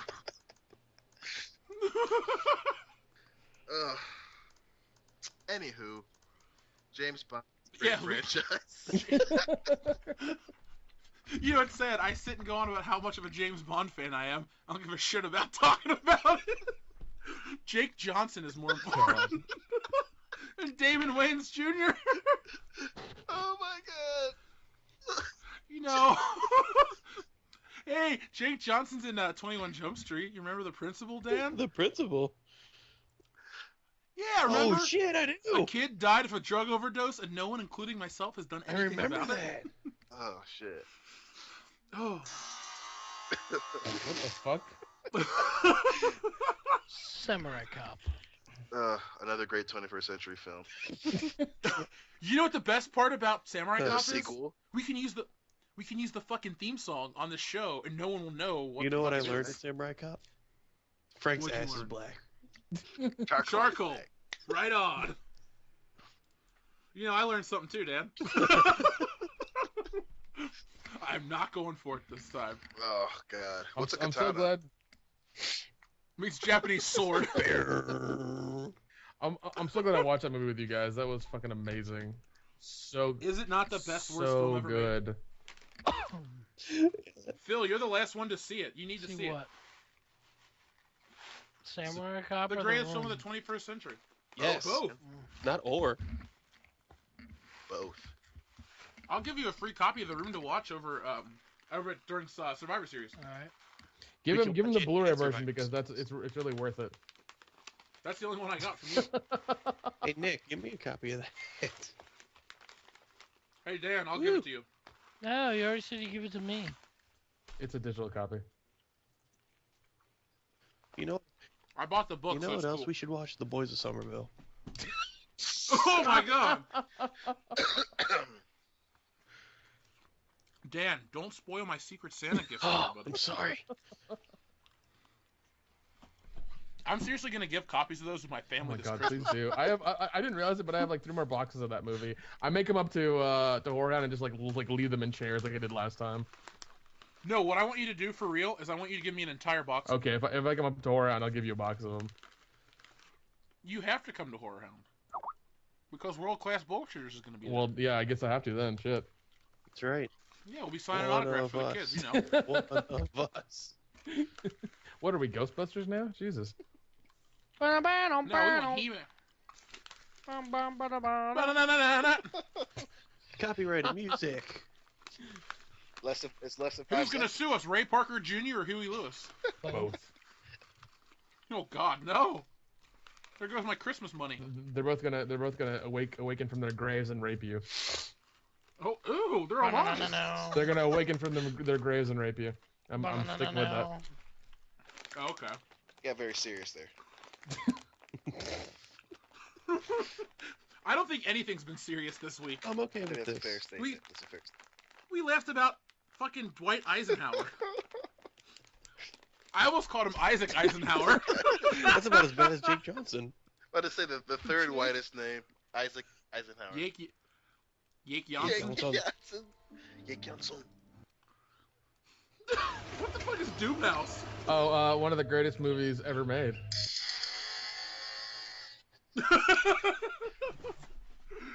Oh my God. So, gentlemen, World Class Bullshitters has its own hashtag on Twitter, hashtag WCBS. Would you like to know what has been said about our hashtag? I would this love week? to hear Yeah. this. Are we still I've getting been mixed waiting up with 2 some weeks for this. shitty radio station across the country? Who cares? It's our hashtag. All right, number 1 on our hashtag, John Siscarusa. Stolen, hashtag John Lennon, hashtag guitar, sells for $2.4 million at hashtag auction, hashtag WCBS. Woo! All right. W. I Good know for that Somebody- person who somebody's made that mad, money. I guess. I don't know. Yay for sense! From Yan Canner, Soul Cycles, bitches, with the WCBS crew. What? We don't know Yan I don't know Canner you, this personally. person. I don't remember I've selling never Where's met the that guy. WCBS crew, Yan Canner? Yeah, I don't remember selling any cycles. Oh, it's just a bunch of douchey people at a gym. Ew. What is a Okay. gym? That's somewhere you've never been, Dan, is it? I forgot to go again today. That's 8 How many- years how in a m- row. What is that? What to say? I was like, how many years is that? 25 years in a row. Oh, fuck, man. That's 8 years in a row, bro. Shit. I forgot again. And then coughing fit. All right, guys, this comes from the News Diva. De Blasio staffer, TV reporter clashes over hashtag homeless question, hashtag WCBS. This I question. wonder what the question is. I don't know. You can Are find you out. homeless? Yes. Yeah. Good question. How do I stop being homeless? Get a home. Where do you sleep at night? Not in a home. It's cold out here. Hashtag WCBS. Oh, she was in Soho. Nobody. How do I have Twitter but not home? Hashtag WCBS. Tweet me in bed. Hashtag WCBS. Hope you saw all the joy and wonder at hashtag Big Apple Circus brought to the set of hashtag WCBS. Fuck yeah, we did.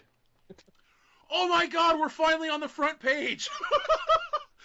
All right, episode 2 is live. Give us a listen and we'll give you a laugh. Hashtag WCBS. Oh yeah. We got a favorite and a like and a retweet. Boom. The Holy Trinity. It's like having a triple double, only Twitter. Only Without with Ice 3 Cube. things. Right. Or a double What? triple, whatever. Well, over on our Facebook page, we have posted the My Ass is Bleeding short film for all our listeners to find. We eliminate all the Thank you trouble for that. for you. That's good. I was worried about that. That's the best film of the 21st century. Starring the late great Paul Bearer. Oh, Paul, In we his love prime in, 84? Oh, yeah! you. God rest his motherfucking soul. Oh no! God rest his bleeding. That's why he's running around screaming, "Oh yes," all the time. It stopped bleeding. Finally. The ass has stopped bleeding. So one of our muses on our Facebook page, the moment you realize that Lisa Ann has an Instagram and spent all morning going through it. Fuck yeah. It's good. I did not know she had Hell an yeah, she Instagram. does. I think it's like the real Lisa Ann. You know who does not have an Dion Instagram is page? following that like crazy right now. He's like on that every day. Telling you right now, if any opportunity comes up where it's like, hey, you can go meet and fuck Lisa Ann, fuck my life. I'm going to fucking Lisa Ann. You can go No, meet you- and fuck her. There's a convention called Exotica that you can go to, and she's there. Yes, I need to go to a porn convention ASAP. Where does this take place? Vegas. I think Los Angeles. I know it happens in Texas as well. I think it's like 3 places throughout the year, probably. Road trip. Hey Dion, let's go get a table Fuck there. yeah, dude. We'll promote our like I'm telling- 5 listener podcast with a bunch of porn stars.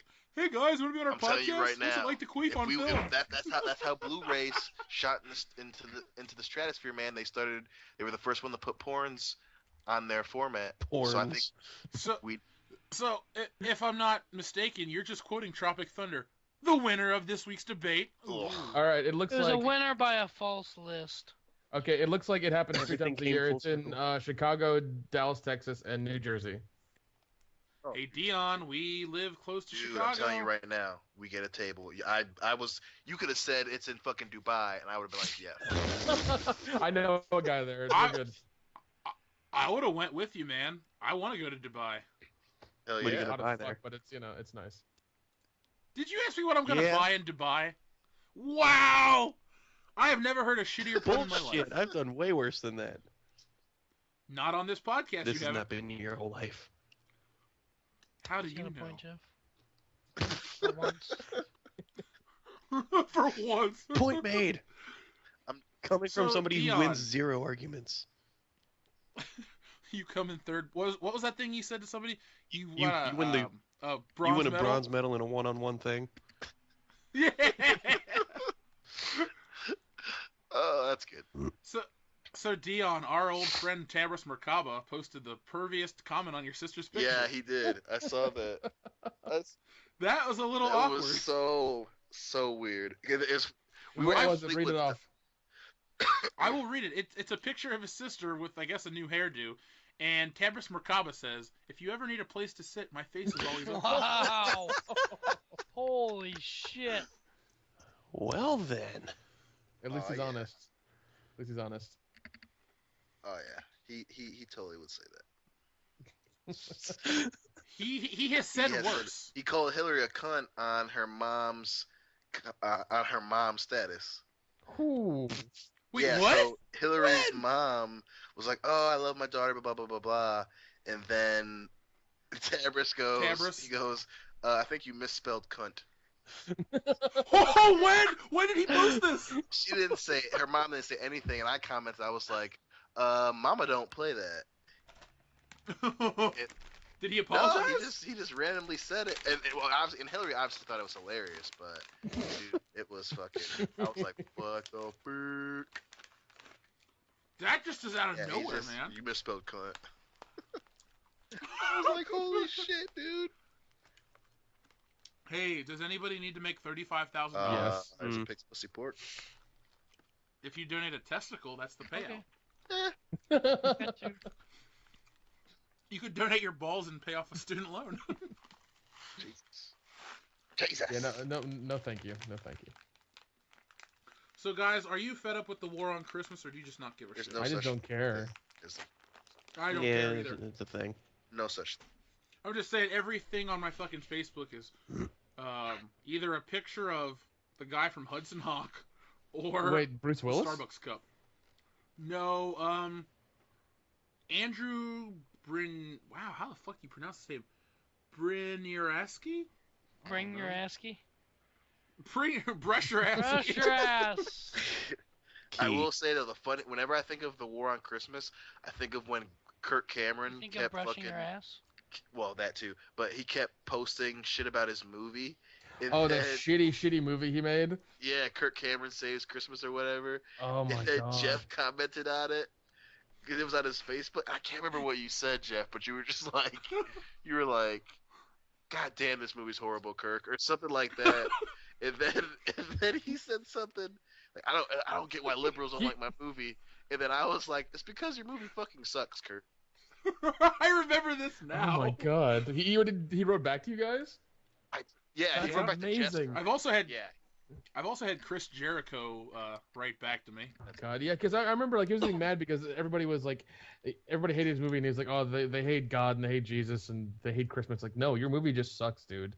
It's just bad. I love Christmas, just for the record. I'm okay with that. I like getting free shit. I like Christmas too, but it's like, some people just, what? So what? They don't want to say Happy Christmas. It's like, so the fuck what, man? Exactly. I've never said Happy Christmas. Like, why is that? Why do we care that they just want to say Happy Holidays, yo? Like, come on. Who cares? No, see, Be happy. the thing is, Be happy that somebody's wishing you Happy Holidays or Merry the Christmas, thing whatever. is, no, people say Happy Holidays because somebody bitched about, oh well, I don't celebrate Christmas, so don't say Merry Christmas to me. If you celebrate Christmas, you're gonna say Merry Christmas. But why is that a bad thing? That's what I'm saying. Everybody's making a. No, I'm saying if someone doesn't want to, like, okay, you're not Christian, I don't want it. Like, why is it a bad thing to not want to, just like? Because Christmas isn't just like I mean, I was raised Catholic. I don't go to church anymore. Don't really not celebrate Christmas though. I just think of it as Santa Claus and trees and all the fun Yeah, but stuff. even then, like all the Christians are going crazy about it, and it's not really a Christian holiday; it's a pagan holiday. So. Exactly. So. Oh, I know.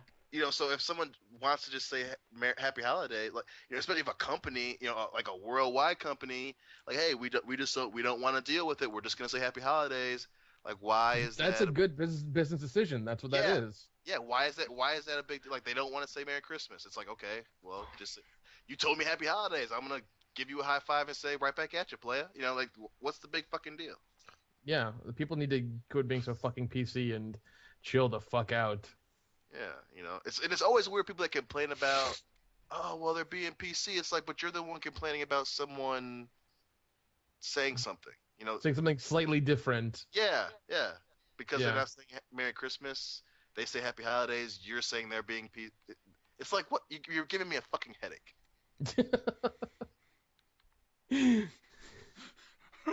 Like, holy shit! Macy's wants to say Happy Holidays. Okay. Let them say it. It's fine. Completely different. Jesus. Who cares? Be happy that they're actually wishing you, and they're not just saying. Yeah. They're not saying, hey, buy this shirt for $35.99, asshole. Yeah, or buy these 10 shirts we haven't sold since 2 years ago.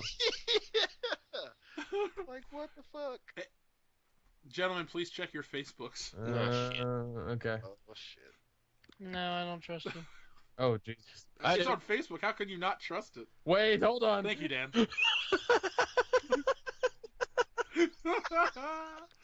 Holy Damn. shit! Wait, do they all go in there at once? Yes. Oh my god. Oh yeah. I don't see a TV for Netflix though. I'm just saying. I don't see it. She has a smartphone. The screen's too small. But her ass is. That's true. That's true. That's true. No, I tagged Jesse Ventura in this. Conspiracy. I hope he looks at it. Jesse Ventura. I ain't got time to bleed. I ain't got time to come. Oh man. I forgot. I guess I did tag Diane in this photo. She already responded. Goddamn. Yeah. You'd be in for one rough night. Oh. Oh, America. So, Nick, What's up? tonight is Studio 605's premiere of their movie, the requel? The campground, the requel. Oh, yeah, we got invited. We just had our podcast to do. Oh, okay, I had no idea about that. I don't think I'm friends with them on Facebook or anything. I didn't get an invite. Oh, they always just send me shit. So, shout out to those guys making independent films, in the trenches. Yeah, that shit's rough, man. That shit's rough. You would know. Tell us an update on yours. Let's see. Strip Club Massacre didn't get funded on Indiegogo. We only got about $1,000. We needed 8,000, but we did get that money outside of the crowdfunding. We found some people, found some shady people who are willing to give us, cash in alleyways, and we're gonna make the movie. Who'd you have to suck off for? I didn't have to do any sucking. I didn't have to do any sucking because my knees are bad. So I didn't have to go that route. Somebody else did, so it's fine. We had to recast one girl because her family got mad that she was doing a movie called Strip Club Massacre. But we recast her with somebody who's even hotter than she is, so it's fine. So everybody wins. Yes. We start shooting hopefully in January, and we'll be shooting on the weekends only because we don't have that much money to shoot all at once. So it'll be every weekend until we get it done, kind of thing. So it'll take forever? Oh yeah, it'll take forever. It'll take a long, long time.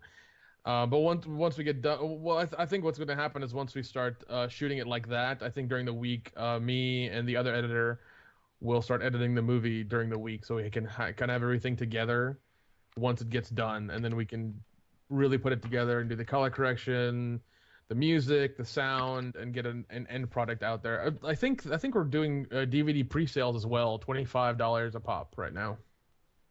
Ooh. Well, for all our listeners out there, check that out. Where can they find that? That'll be on the Strip Club Massacre Facebook page. All right, we'll have a link to that. Yeah, I'll definitely give that to you once we're done with this. Hopefully, it'll be as popular as the Boys of Somerville. We will never be as popular as Boys of Somerville. See, the Boys of Somerville changed my life. Me too. It was a film that had an impact on me as big as Star Wars. Would you say it turned you from a boy to a boy? A boy to a man of Somerville. It made me want to be a better person. When that film was over, I stood up and applauded. I said, "Thank you, man, who directed this film. You just changed my life." What's his name, man? No. His name is Brooks Benjamin. Thank you, Brooks Benjamin. Man, better. Thank you, man. Yeah, I was Jake Johnson. Jake Johnson and Brooks Benjamin. That sounds like a Marvel comic almost. Written by L. Ron Hubbard. No, thank you. No, thank you. Hey, did you guys hear that the Suicide Squad movie got a PG-13 It made me so sad. Yeah. I don't think that movie's going to be that great. It's weird, though. Everyone in my family comes up to me and goes, "Hey, what do you think of Suicide Squad?" And I go, See, I think it's going to be really good. I think it's going to be better than fucking Dawn of Justice, that stupidly ass named movie. I think that's gonna flop. I don't think it is gonna flop because they're pandering to everybody, and when you do that, you're gonna flop. Right. Well, even the other Batman and Robin didn't flop. It was a piece of shit movie. I love it, but it didn't flop. And I think, it's just not going in the right direction. I don't think. But Suicide Squad will be good. I'm not even excited for it. Huh? I'm not even excited for those movies. I just don't. I'm excited for Suicide Squad. I'm not excited for Dawn of Justice. No, I mean the DC lineup is just nah. No, I mean Superman versus Batman. I don't care for it at all. The one thing is it's not going to be outside of kind of being like the Frank Miller storyline. It's not going to be anywhere near it. It's not going to be as cool as you think it is, and that's what's going to make it so saddening. Is that it's not going to be Batman beating him and being like, "I'm better than you, bitch." It's going to be, "Oh, we're fighting, and now we have to join forces with Wonder Woman and Aquaman." Aquaman. Yay, Aquaman. I'll let you see my butthole if you ask me really nicely. It's like, come on, guys, what the fuck? Is Aquaman really like that? Because I may give him a call. But your knees are bad. I don't. Oh, that's fine. I mean, there are wheelchairs and I can sit down. It's okay.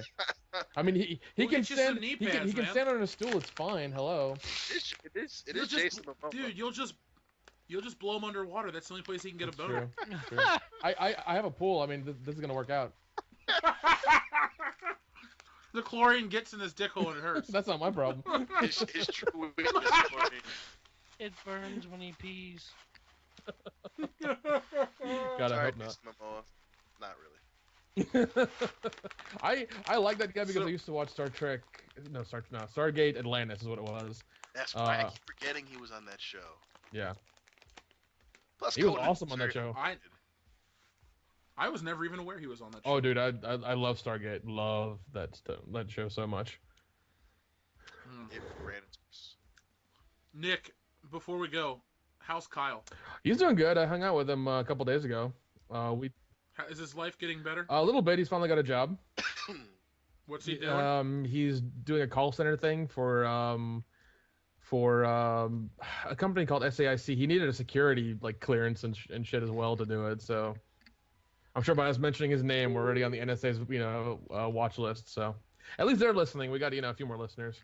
There you go. Boom. Boom. Whatever About works. what you know, it's who you know. Maybe Dion, you'll get that job now. Damn, Skippy, man. Like, hey, yeah, we heard your podcast. Let's not talk about Batman looking at buttholes, but yeah, no, it was good. It was Aquaman. God damn it, Aquaman!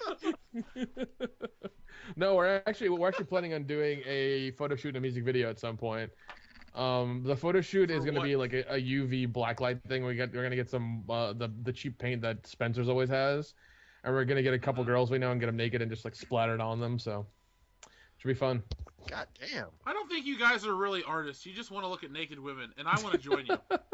Dude, we had a 6-hour lingerie shoot in a really nice fucking hotel about 3 months ago, and that's all it was. Doorman For probably thought you guys were totally shooting a porno too. He's probably Yeah, he did because every girl was like, "Where's room 263?" And I was like, he's like second floor, and we had like 2 fucking boxes of lingerie, and a bunch of alcohol and a lot of food and everything, and they got really drunk, and we even brought pasties, which pasties was fucking pointless about halfway through. Because they were painful to put on and painful to take off, so they were just like, fuck it. They got really drunk and just kept getting naked in front of each other and changing clothes, so that was awesome. That's awesome. Oh, yeah. And you didn't take photos of that? I mean, we did. We just didn't tell them. And you didn't email them to me? I mean, I can if you want me to. Of course I do! We're gonna Was put that it a on the serious? Facebook page. We're gonna I tweet it out. can. It should be already done. You are the worst of the bullshitters, my friend. Go back to your Isle of Samoa near Antarctica. Fine. I'll go. I'll Stay steal there. another ship then. Okay, shut up. All right, Sky Captain. Stay in your world of tomorrow. Fuck I love you. that movie. That is an amazing piece of American cinema. I've never It's so seen That movie? it. No, I'm laughing because I just saw the pictures that you posted. Phil, we're talking about Sky Captain in the world of tomorrow. Never seen Now it. that was in the 21st Never century. seen it. The greatest action film. That's the greatest action film of the 19th century. Herbert Hoover was president back Goddamn then. Hoovervilles, man. Goddamn Hoovervilles.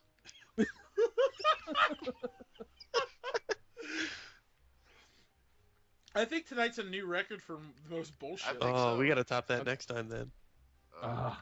Is it possible? Yeah. Shut up, Dan. We are world-class bullshitters. Anything is possible in the world of bullshit. Damn it, Dan. Stop having faith in us. You know, Dan, keep it up. Somebody because those are has really to, good man. taglines. Damn it, man. Damn All it, right, man. guys, I'm a what do we doctor, want- not a bullshitter. Damn right you You are. got do you got an injection for that one? Go team. He has no inner monologue. So, guys, what do you want to cover next week? Monologues. Shit. Vagina 21st monologues? century.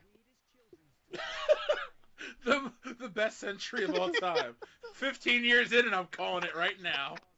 There will never be a better 15 years than 2000 to 2015. We had the iPhone, and that's it. Actually, that's not bad because I mean, you can get porn on the iPhone while you were walking around. I mean, come on, let's I was worried you were gonna take this real serious. No, God no, not even a little bit. Oh. You know, you could look at porn on the BlackBerry. Yeah, but I mean, it's really difficult. Dan had a It's really BlackBerry. difficult to do that on the Black. Those phones suck. Dan, how long did you have a Fucking BlackBerry for? too long. I remember, we went to New York for WrestleMania, and his phone broke, and he got so pissed God, off. those phones were even more fragile than the iPhone is. Like, it was ridiculous. They had the No little phone fucking is more fragile than the iPhone. I still have a they had the- BlackBerry in like perfect the condition. BlackBerry had like the little clip ball to like roll around, and like, you know, that was the mouse in the phone. You had the really shitty small Yeah, it had the keyboard that clip never ball. It worked. taught Dan a lot. Wait, what? It's a clip The clip- ball. It taught Dan The a clip lot. ball. Oh. But not enough. But not enough, God damn it. Yeah, those phones were god awful. Even though they were the first s- official smartphones, they still sucked. I still have one They in were very perfect smart. condition. Do you use it? No, it's sitting in a box in a closet. That's why it's in perfect condition. I also have a Back to the Future Lego set. Perfect in the box. See? That means Yeah, not nothing. even put together. I had a white woman in perfect condition, but then she had a baby, so. Oh, Just kidding, just kidding, just kidding. Just kidding. You are in fucking trouble. So, Dion, tell us how you really feel. Hillary doesn't listen to this show. She's just sitting actually. right next to him. No, she's in bed, actually. That's Is the she? only reason. Oh. Gee. I was to say, Hillary goes to bed at 9 o'clock every night. Sharp. I mean, she is an early to bed, early to rise. Not the last podcast. She was up late with him. That's a rare occurrence, my friend. Usually she is in bed and out like gout. Yeah, we can like scream at the top of our lungs, and she never Oh, so, wakes up. so when she goes to sleep, like she's like dead asleep. Yeah, she's like a dead. Yeah, like if it's- if the world were to end, and it was like, Hill, you need to get up, you know, and need to slide the gun over here, we're fucking dead. Slide the gun. So if zombies happen, don't go to your house. Got it. Listen, well, you come to my house, just make sure that you're okay with me carrying a dead-looking white woman out. Like, okay, open up the back seat, Nick. I don't know. Open It up the back seat. is the apocalypse, and you know you are black. I don't think it's gonna work out. I'll pass the first What second. the hell God. is that? It's crazy, Bus. It hurts, This is Dan. the best theme song of the 21st century. Oh my god. You Every know, scientific... all joking oh, aside, that's- that was a Sega Genesis game made in the 21st Boom. century. I wasn't lying. But gentlemen, what do you want to cover next week? We'll give our listeners a little We can taste talk about the of what's different to come. kinds of poop. Isn't it just poop? That seems Wait, shitty. I got it. Zombies, the greatest horror movie monster. Nah. You go Or fuck the yourself. great... We could do the greatest horror movie monsters, and that could be one of the things on the list. Everything from zombies to xenomorphs to Xena Warrior to Princess. Xena Warrior Princesses. It's a Mm. villain. Oh, actually, hold on. I'm gonna pull up the little book I got, and I'll tell you some of the topics I have, and you can tell me what you think sounds the most fun. All right? Tweet us the results. Poll Yeah, yeah, that's a good thing. You know what? Actually, that's That that's one what you guy- can do on Twitter is make Voting. A poll. Yeah. a voting thing. Yeah. Polls, yeah. To that one guy that's listening to this show live virtually, as it's airing. tweet us. Here are your options. We could cover. What the fuck is that? I don't know. Damn it, Phil. He's watching my ass is bleeding again. All right, we could either. Oh shit, we did the first three. Okay, we could talk about the DCU. No. I know nothing about the DC universe, to be honest. Like, I know nothing about it. It's just It's mad. Okay, Batman. well, okay, I'm kind of okay then. If it's just that, Okay. All right, we can discuss our favorite films, that could be fun. our favorite childhood toy. Mm. We Man. could do our Nicolas Cage episode. Oh, yeah. Nick, you and I could talk about working convention. Well, Dan, you too. Go about working conventions. Oh, dude, I got We some. should say I that got for- some fucking stories for that shit. Yeah. Why don't you and I record an Incarnate Studios episode just Okay, us? I'm down for that. Let's see how it is, man. All right, cool. Okay, Dan, you can get on that too since you work them. All right. Deal. Fuck you guys.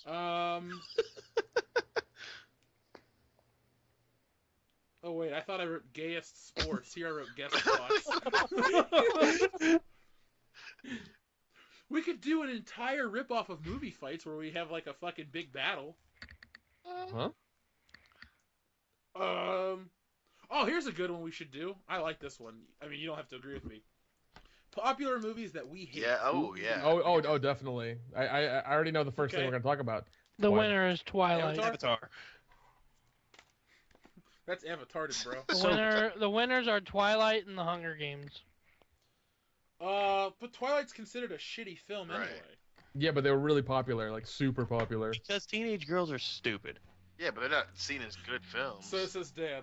Even people who watch them are like, yeah, you guys can't keep your own fucking story. Even Patrick, whatever the dude's name, Mr. Robert Patrick Warburton? Robert Patrick, whatever the hell his name is. Wharton Patrick.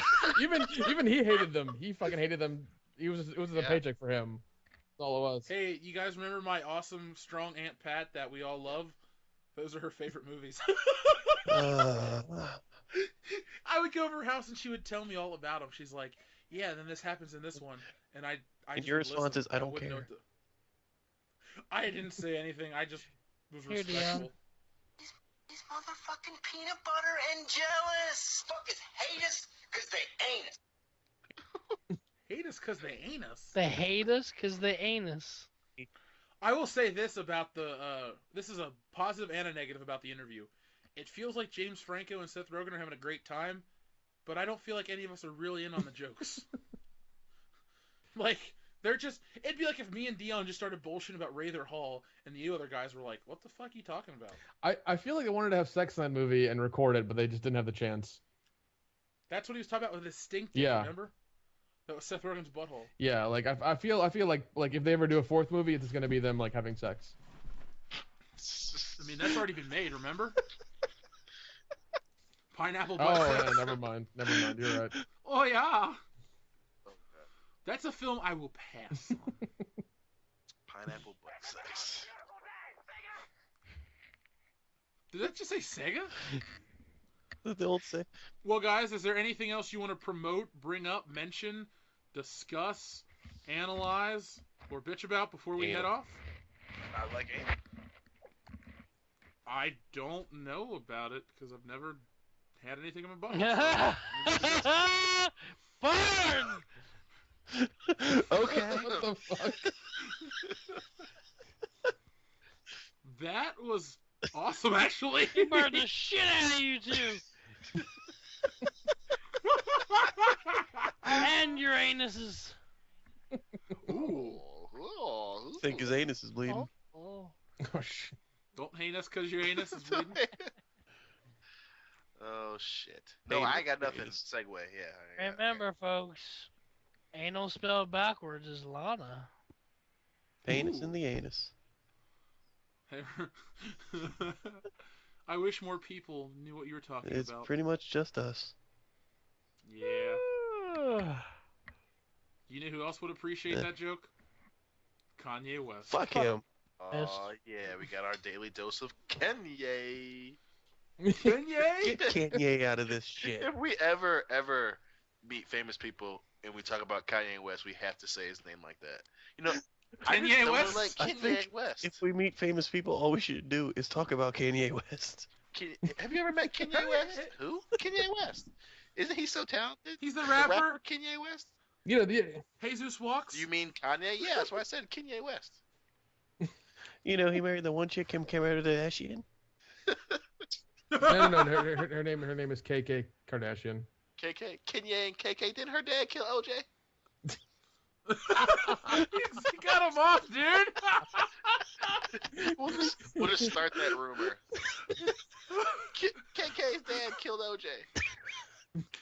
And then somebody's gonna look it up and say, Yeah, "OJ's he's alive, bro." That's what they want to think. No, it's a conspiracy. Jesse Ventura isn't on it. Illuminati confirmed.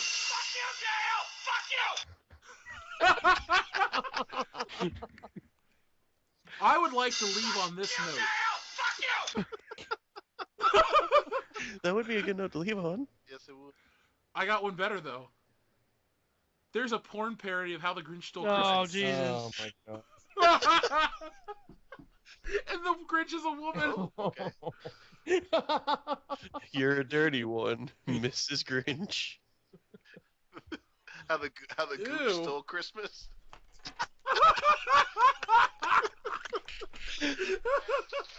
Oh my god. Beat the shit out of you. Yeah. Hey, Dion.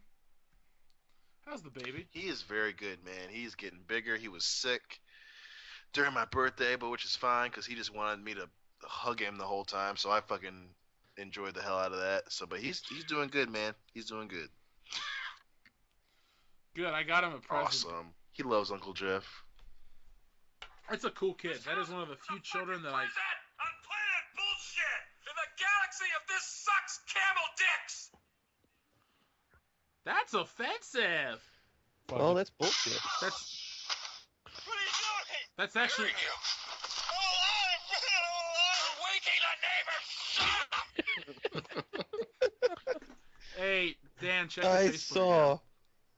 Is that a really shitty article name? Yeah, usnews.com. What the fuck? No, the name of the article. Yeah, I know. It's American horrible. women are getting really fat.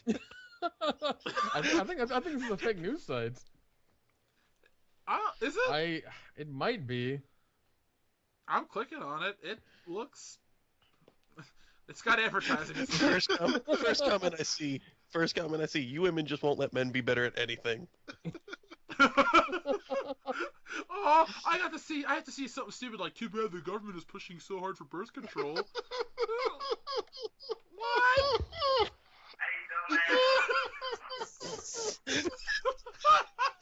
One of the last comments I see. Thanks, Obama. Oh my god. It is his fault. It is his fault. Everything is Everything's his fault. I just love how someone thought that up, and then it was like,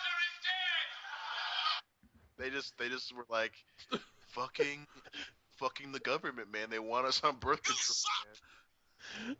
man. Is that really a bad thing? I mean, we're not really smart, so I think it's Seriously. Here's a good comment. American women are getting fat. It's the new skinny. You know what we need to do? We need to have a very politically charged episode. Oh god, no. What? No. We could destroy everything that we love. What was that? We need to have a politically charged Oh, episode. can we not? We'll talk about our current president, Bill Clinton, greatest of the 21st century. Much rather talk about Teddy Roosevelt, the greatest president of the 22nd century. In the year 3000, Teddy Roosevelt Jr. the Fourth is the president of the world. She show her vagina to my brother Bilo and say, "You'll never get this. You'll never get this. La la la la la. Here behind this cage, crazy, crazy. Everybody laughs. She go, you never get this." But the one time he break a cage and he get this, and then we all laugh. High five. Oh my god. God, that movie is so old. It's really old. 9 years? Yeah, dude. We didn't get to say it last time. I went to see it in theaters, and Dan had to wait outside the whole time. Why? Horrible. Message. High five. Very fake. Very bad, not funny. Wow, very nice. That was crap. We done with this, or You mean the Borat or the Borat. The snippets of Borat? Oh, okay. You're like, making I Dion thought you question liked his this favorite movie of the 19th century. Good. Charlie Chaplin was excellent film. Written by Shakespeare and performed live on the Acropolis. Starring Jesus. Filmed in 18 millimeter. Starring Nicolas Cage as Mary Magdalene. I don't know. He might be kind of cute in that dress. Starring Jesus Aw. as Judas. All right, Dion. Oh my god! So I found a list that was of the best top 25 comedies of the 21st century. Billy Madison. Fuck you, Dan. It's not funny anymore. No, it Yes, it is. Uh, I need to make a comic book about Phil Sites in the 21st century. Pastorama. Bored. And I'll have pictures of fucking like Furbies. In this year, the 21st century, 1985. anyway, this The is newest film, Back to the Future. this is written by viewers and critics alike. All right. The number 5 pick for this is The 40-Year-Old Virgin. Man. Number 4 is The Wedding Crashers. Good movie. Number 3, I don't understand. Oh Brother, Where Art Thou? What the fuck? That is not. Yeah, that Wait. should not be in there. Huh? That shouldn't be on there at all. Nah, that one I didn't get. But number 2 is Step Brothers, and number 1 is Borat. Ooh. You know, I might need to watch Borat again, but I'm telling you, Borat. It was. I mean, again, it's just nothing was done like that before, and no one could pull that shit off. I don't know. You know. Yeah. Leon, for the record, you won last week's debate when it was last week's debate. I don't think I just won by luck of the draw. Right. If it makes any difference, number 6 was Shaun of the Dead. 7 was Bridesmaids. Ew. Ugh, 8 was Best in Show. that movie's 9 overrated. is Old School. I love that That's movie. That's a good Funny. movie. And 10 is Bad Santa. Also a good Bad movie. Bad movie Santa is too. also very good. Number 11, Happy Gilmore. Fuck you. Number 11 is Superbad. Just keep 12 writing is Zoolander. I wouldn't say Yeah. 12. Not Third- top 15. 13 is High Fidelity. Never heard of it. That, movie That movie's fucking not blows funny. with That's like Jack the worst Black and comedy. John It's funny how bad Cusack. that movie is. Number 14 is Grand Budapest Hotel. Oh. Why is that? Why is it even Fuck on you, the Wes on any of those lists? Jeez. Maybe that's fucking 15, funny. 15 is Anchorman. 15? Uh, That's 15th? That's Should be Yeah. higher. bullshit. That's bullshit. Yet none of us picked it for our favorite. Well, Yeah. you know, because that's an easy one to go to. Well, when you have over 100 years of movies for the 21st century, it's hard to pick that one. I've never even heard of 16. Francis Ha. What? Oh, I know what Nope. that is. That's a 17 is Knocked Up. four. I don't know if I'd say Overrated piece of it's not shit. overrated. It's just it isn't 17. 18. No, it's Here's the thing, overrated. though. All the Judd Apatow movies are funny in the beginning, and then they hit a fucking wall. Dion, remember the miserable time Oh, we had when funny we saw people. This Is 40? Oh yeah, this is 40. Oh yeah, that movie. I love how you listed two different movies and had the exact same reaction for them. They're both both shit. shitty. I wish Judd Apatow would listen to our show. I'd be like, look, man, you are the king of the first half being hilarious and the second half being They need garbage. a gets new too director serious. halfway through the movie. Yeah, and stop casting your wife. She's not that Thank funny. Fucking thank you. Ooh. Thank you. Nor Like, is she don't that get me wrong. pretty. I would bang her. I Oh! would bang her, but I get I would. Yeah. I mean, if I'd she miss were that. wearing a paper bag, maybe, but no. I mean, not really. What are you talking about? She was cute in George of the Jungle. She was very good looking, George. That was like Very 10 years 90s. ago when she was 10 years younger. So yeah, I'd go with that. That was a Teddy- little bit longer Nick, than that that. was They show her That was, boobies that was in this. 18 years ago, The buddy. only That good what? part of this. What? George of the Jungle was 18 18 years ago? Holy shit, I'm old. Damn Samoan. I can't do math. 18 is a film called Four Lions. What? Four Loco, never Or seen Loco? it. 19 is drank it. Kiss Kiss Bang Bang. Not that No. funny. More of an action. 20 is Mean Girls. What? Why is that even on the list? Bullshit. Shit, come on. Bullshit. Well, there are. You know, guys, There are maybe- women maybe critics, we should have a too. woman on our show once.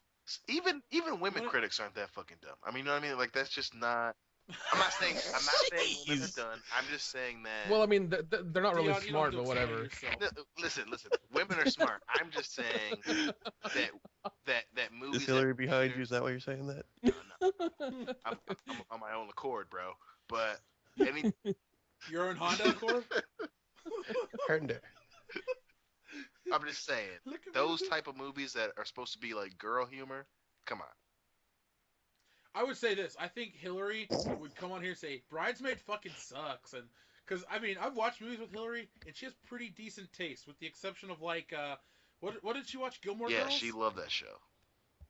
I can't get into that show. That's like I can admit, you know, the dialogue is okay, but You I don't it. like it. Trust me.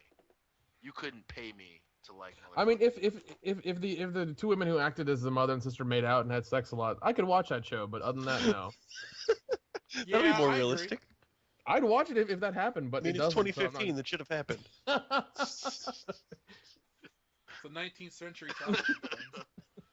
So No, but there was a couple other ones she would watch, Dion, that, like, when she was watching Buffy the Vampire Slayer on repeat, you got so Wait, the upset. movie or the show? The show? Yeah, the show's pretty good. It's pretty entertaining. Listen, I like Angel. Angel's the way better show. I thought you said I like Well, it's 2015, get with it. But, and like I said, there are good parts of Buffy, but Joss Whedon has this he's the Judd Apatow of even nerdier nerds. Like, you like the first few episodes, and then it's like, where the fuck are you going with this? Yeah, he does. He does get a little long-winded with a lot of the stuff. I mean, I wish he would have at least completed Firefly, but that won't happen.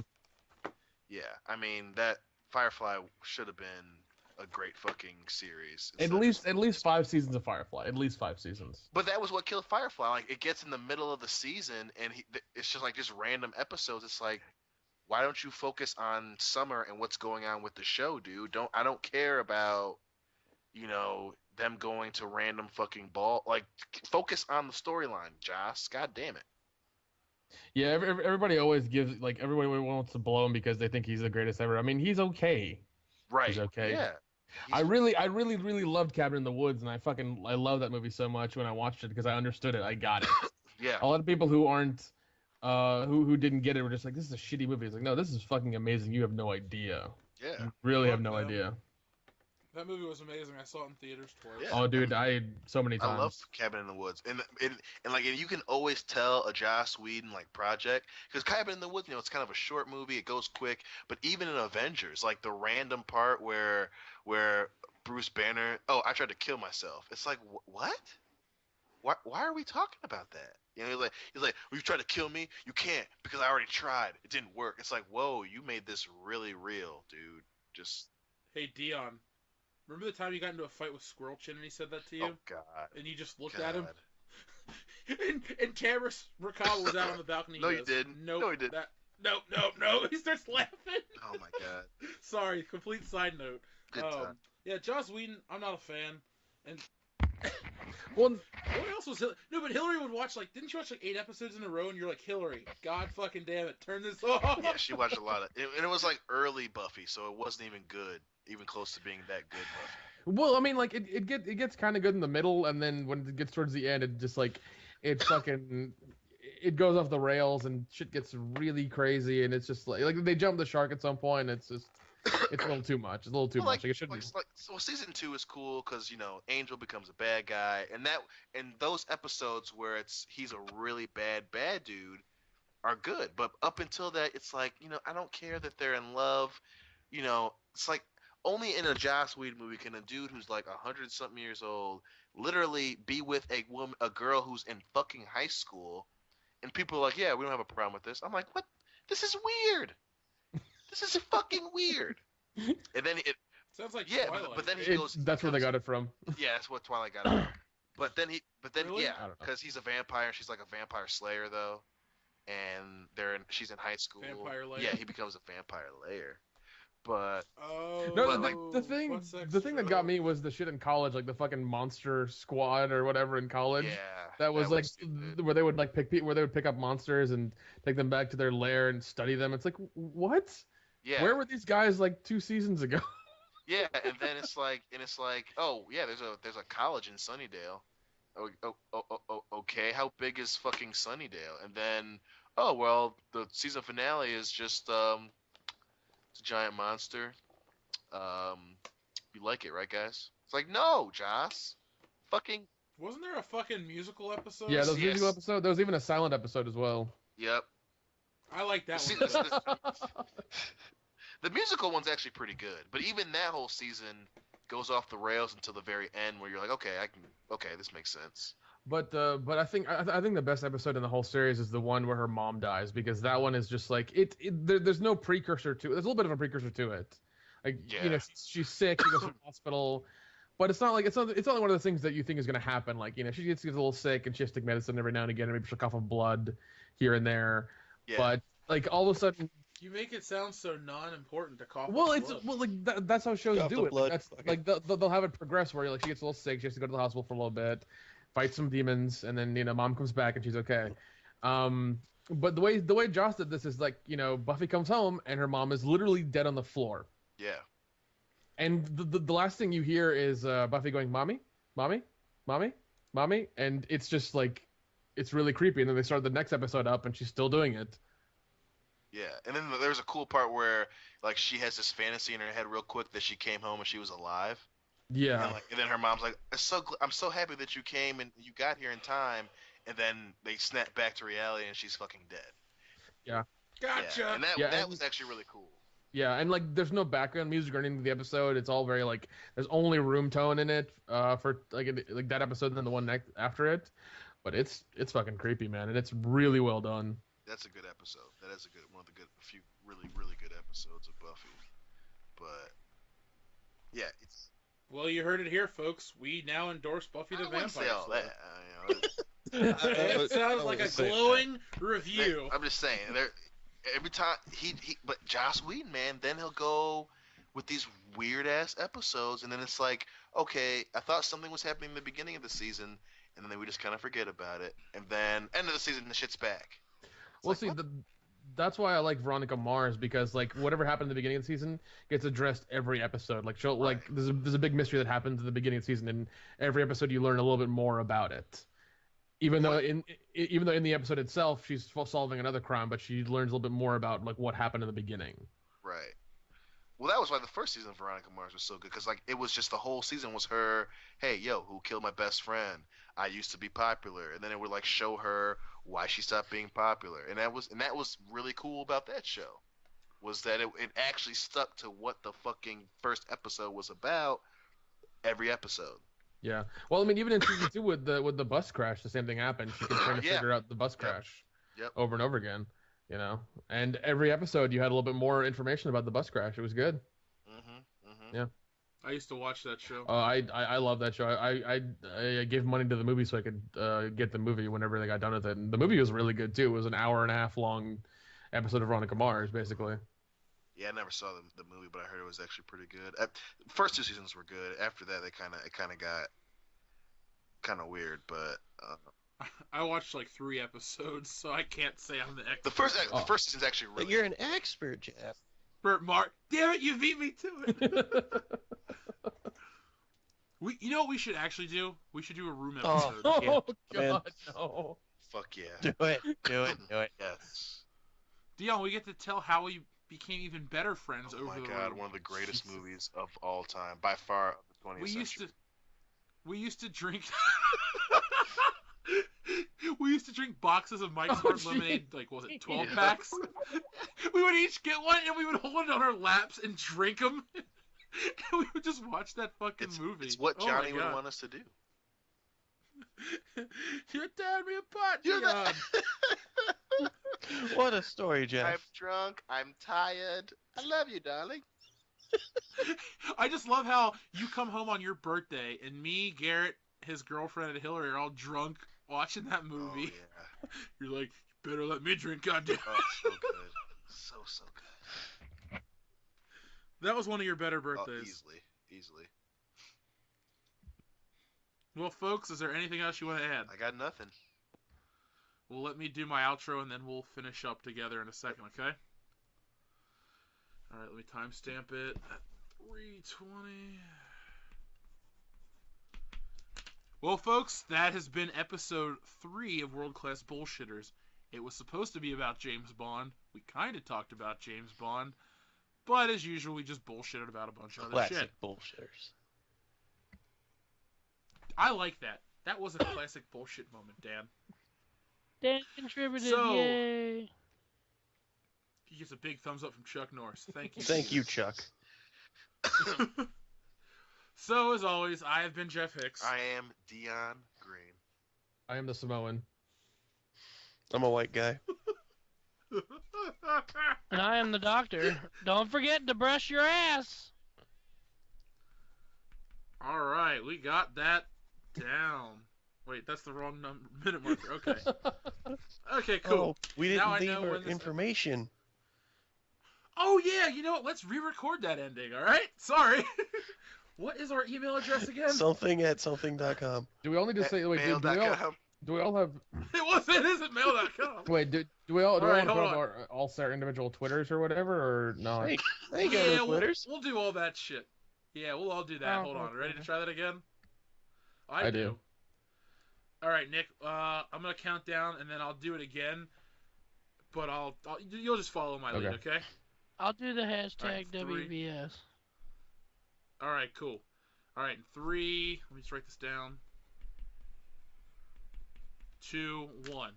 Well, this has been episode 3 of World Class Bullshitters. We intended to talk about James Bond, but we got sidetracked in other bullshit. So, it's a classic bullshit moment.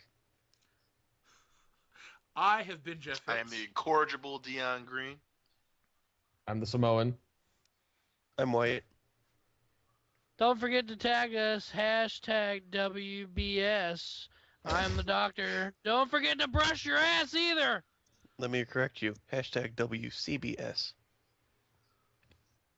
And if you really enjoy us as much as we hope you do, you can find us elsewhere online. Nick, Mr. Samoa, where can people find what you do online? Oh, well, I have a Twitter. It's at alligator13, ALLIGATOR 13. I sure Yeah, hope. And I am also on Twitter. That is blocking sled. That's blocking_sled on Twitter. Dan, Phil, do you guys have any way to find you that's not... I was on Twitter. You can follow it. I just don't remember what it is. Nope. It's Dikovich. Doctor? Nope. Nothing? Well, you can find me on Facebook under Incarnate Studios. I post all my artwork there. They're the sponsor of our show.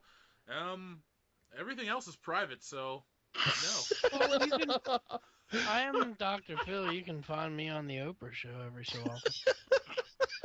And that I saw you at the gym the other day, man. You look when that airs in the 21st century. She'll be really famous in the 22nd century. Yeah. I guarantee you Oprah will still be alive in the She'll find way. century. They're gonna cry. They're gonna cry over that bitch. She'll just be a head in a jar. That's all it'll be. Oh God. Like Walt Disney. He's out there somewhere. Uncle Walt, we miss him. Well, gentlemen, this episode has been ridiculous. Yeah. It was perfect. We really gotta start cutting these down a little bit. I don't know. This is perfect. It worked pretty well. Here's my thing though. Nobody wants to listen to 3.5 hours. You gotta understand, Phil. The first 33 minutes. Okay, 3 hours. I mean, we'll eventually get down to the 90 minutes I was hoping for. No, there's one there's day. 4 of us. We're not gonna get down to 90 minutes. There are a lot of podcasts that are 2-3 hours long, so we're That's definitely. true. I listen to a 5-hour podcast every once in a while. Holy shit. Yeah, it's called The Sausage Factory. You'll never guess what they cover. Sausage. Factories. Horror films. Books. Blowjobs for the troops. What? James Bond. Wait, they cover horror movies? Is that what you said? Yeah. 5 hours? Real in Jesus. I couldn't go that in depth for 5 hours. I mean, even on any horror movie I know, I could not do that.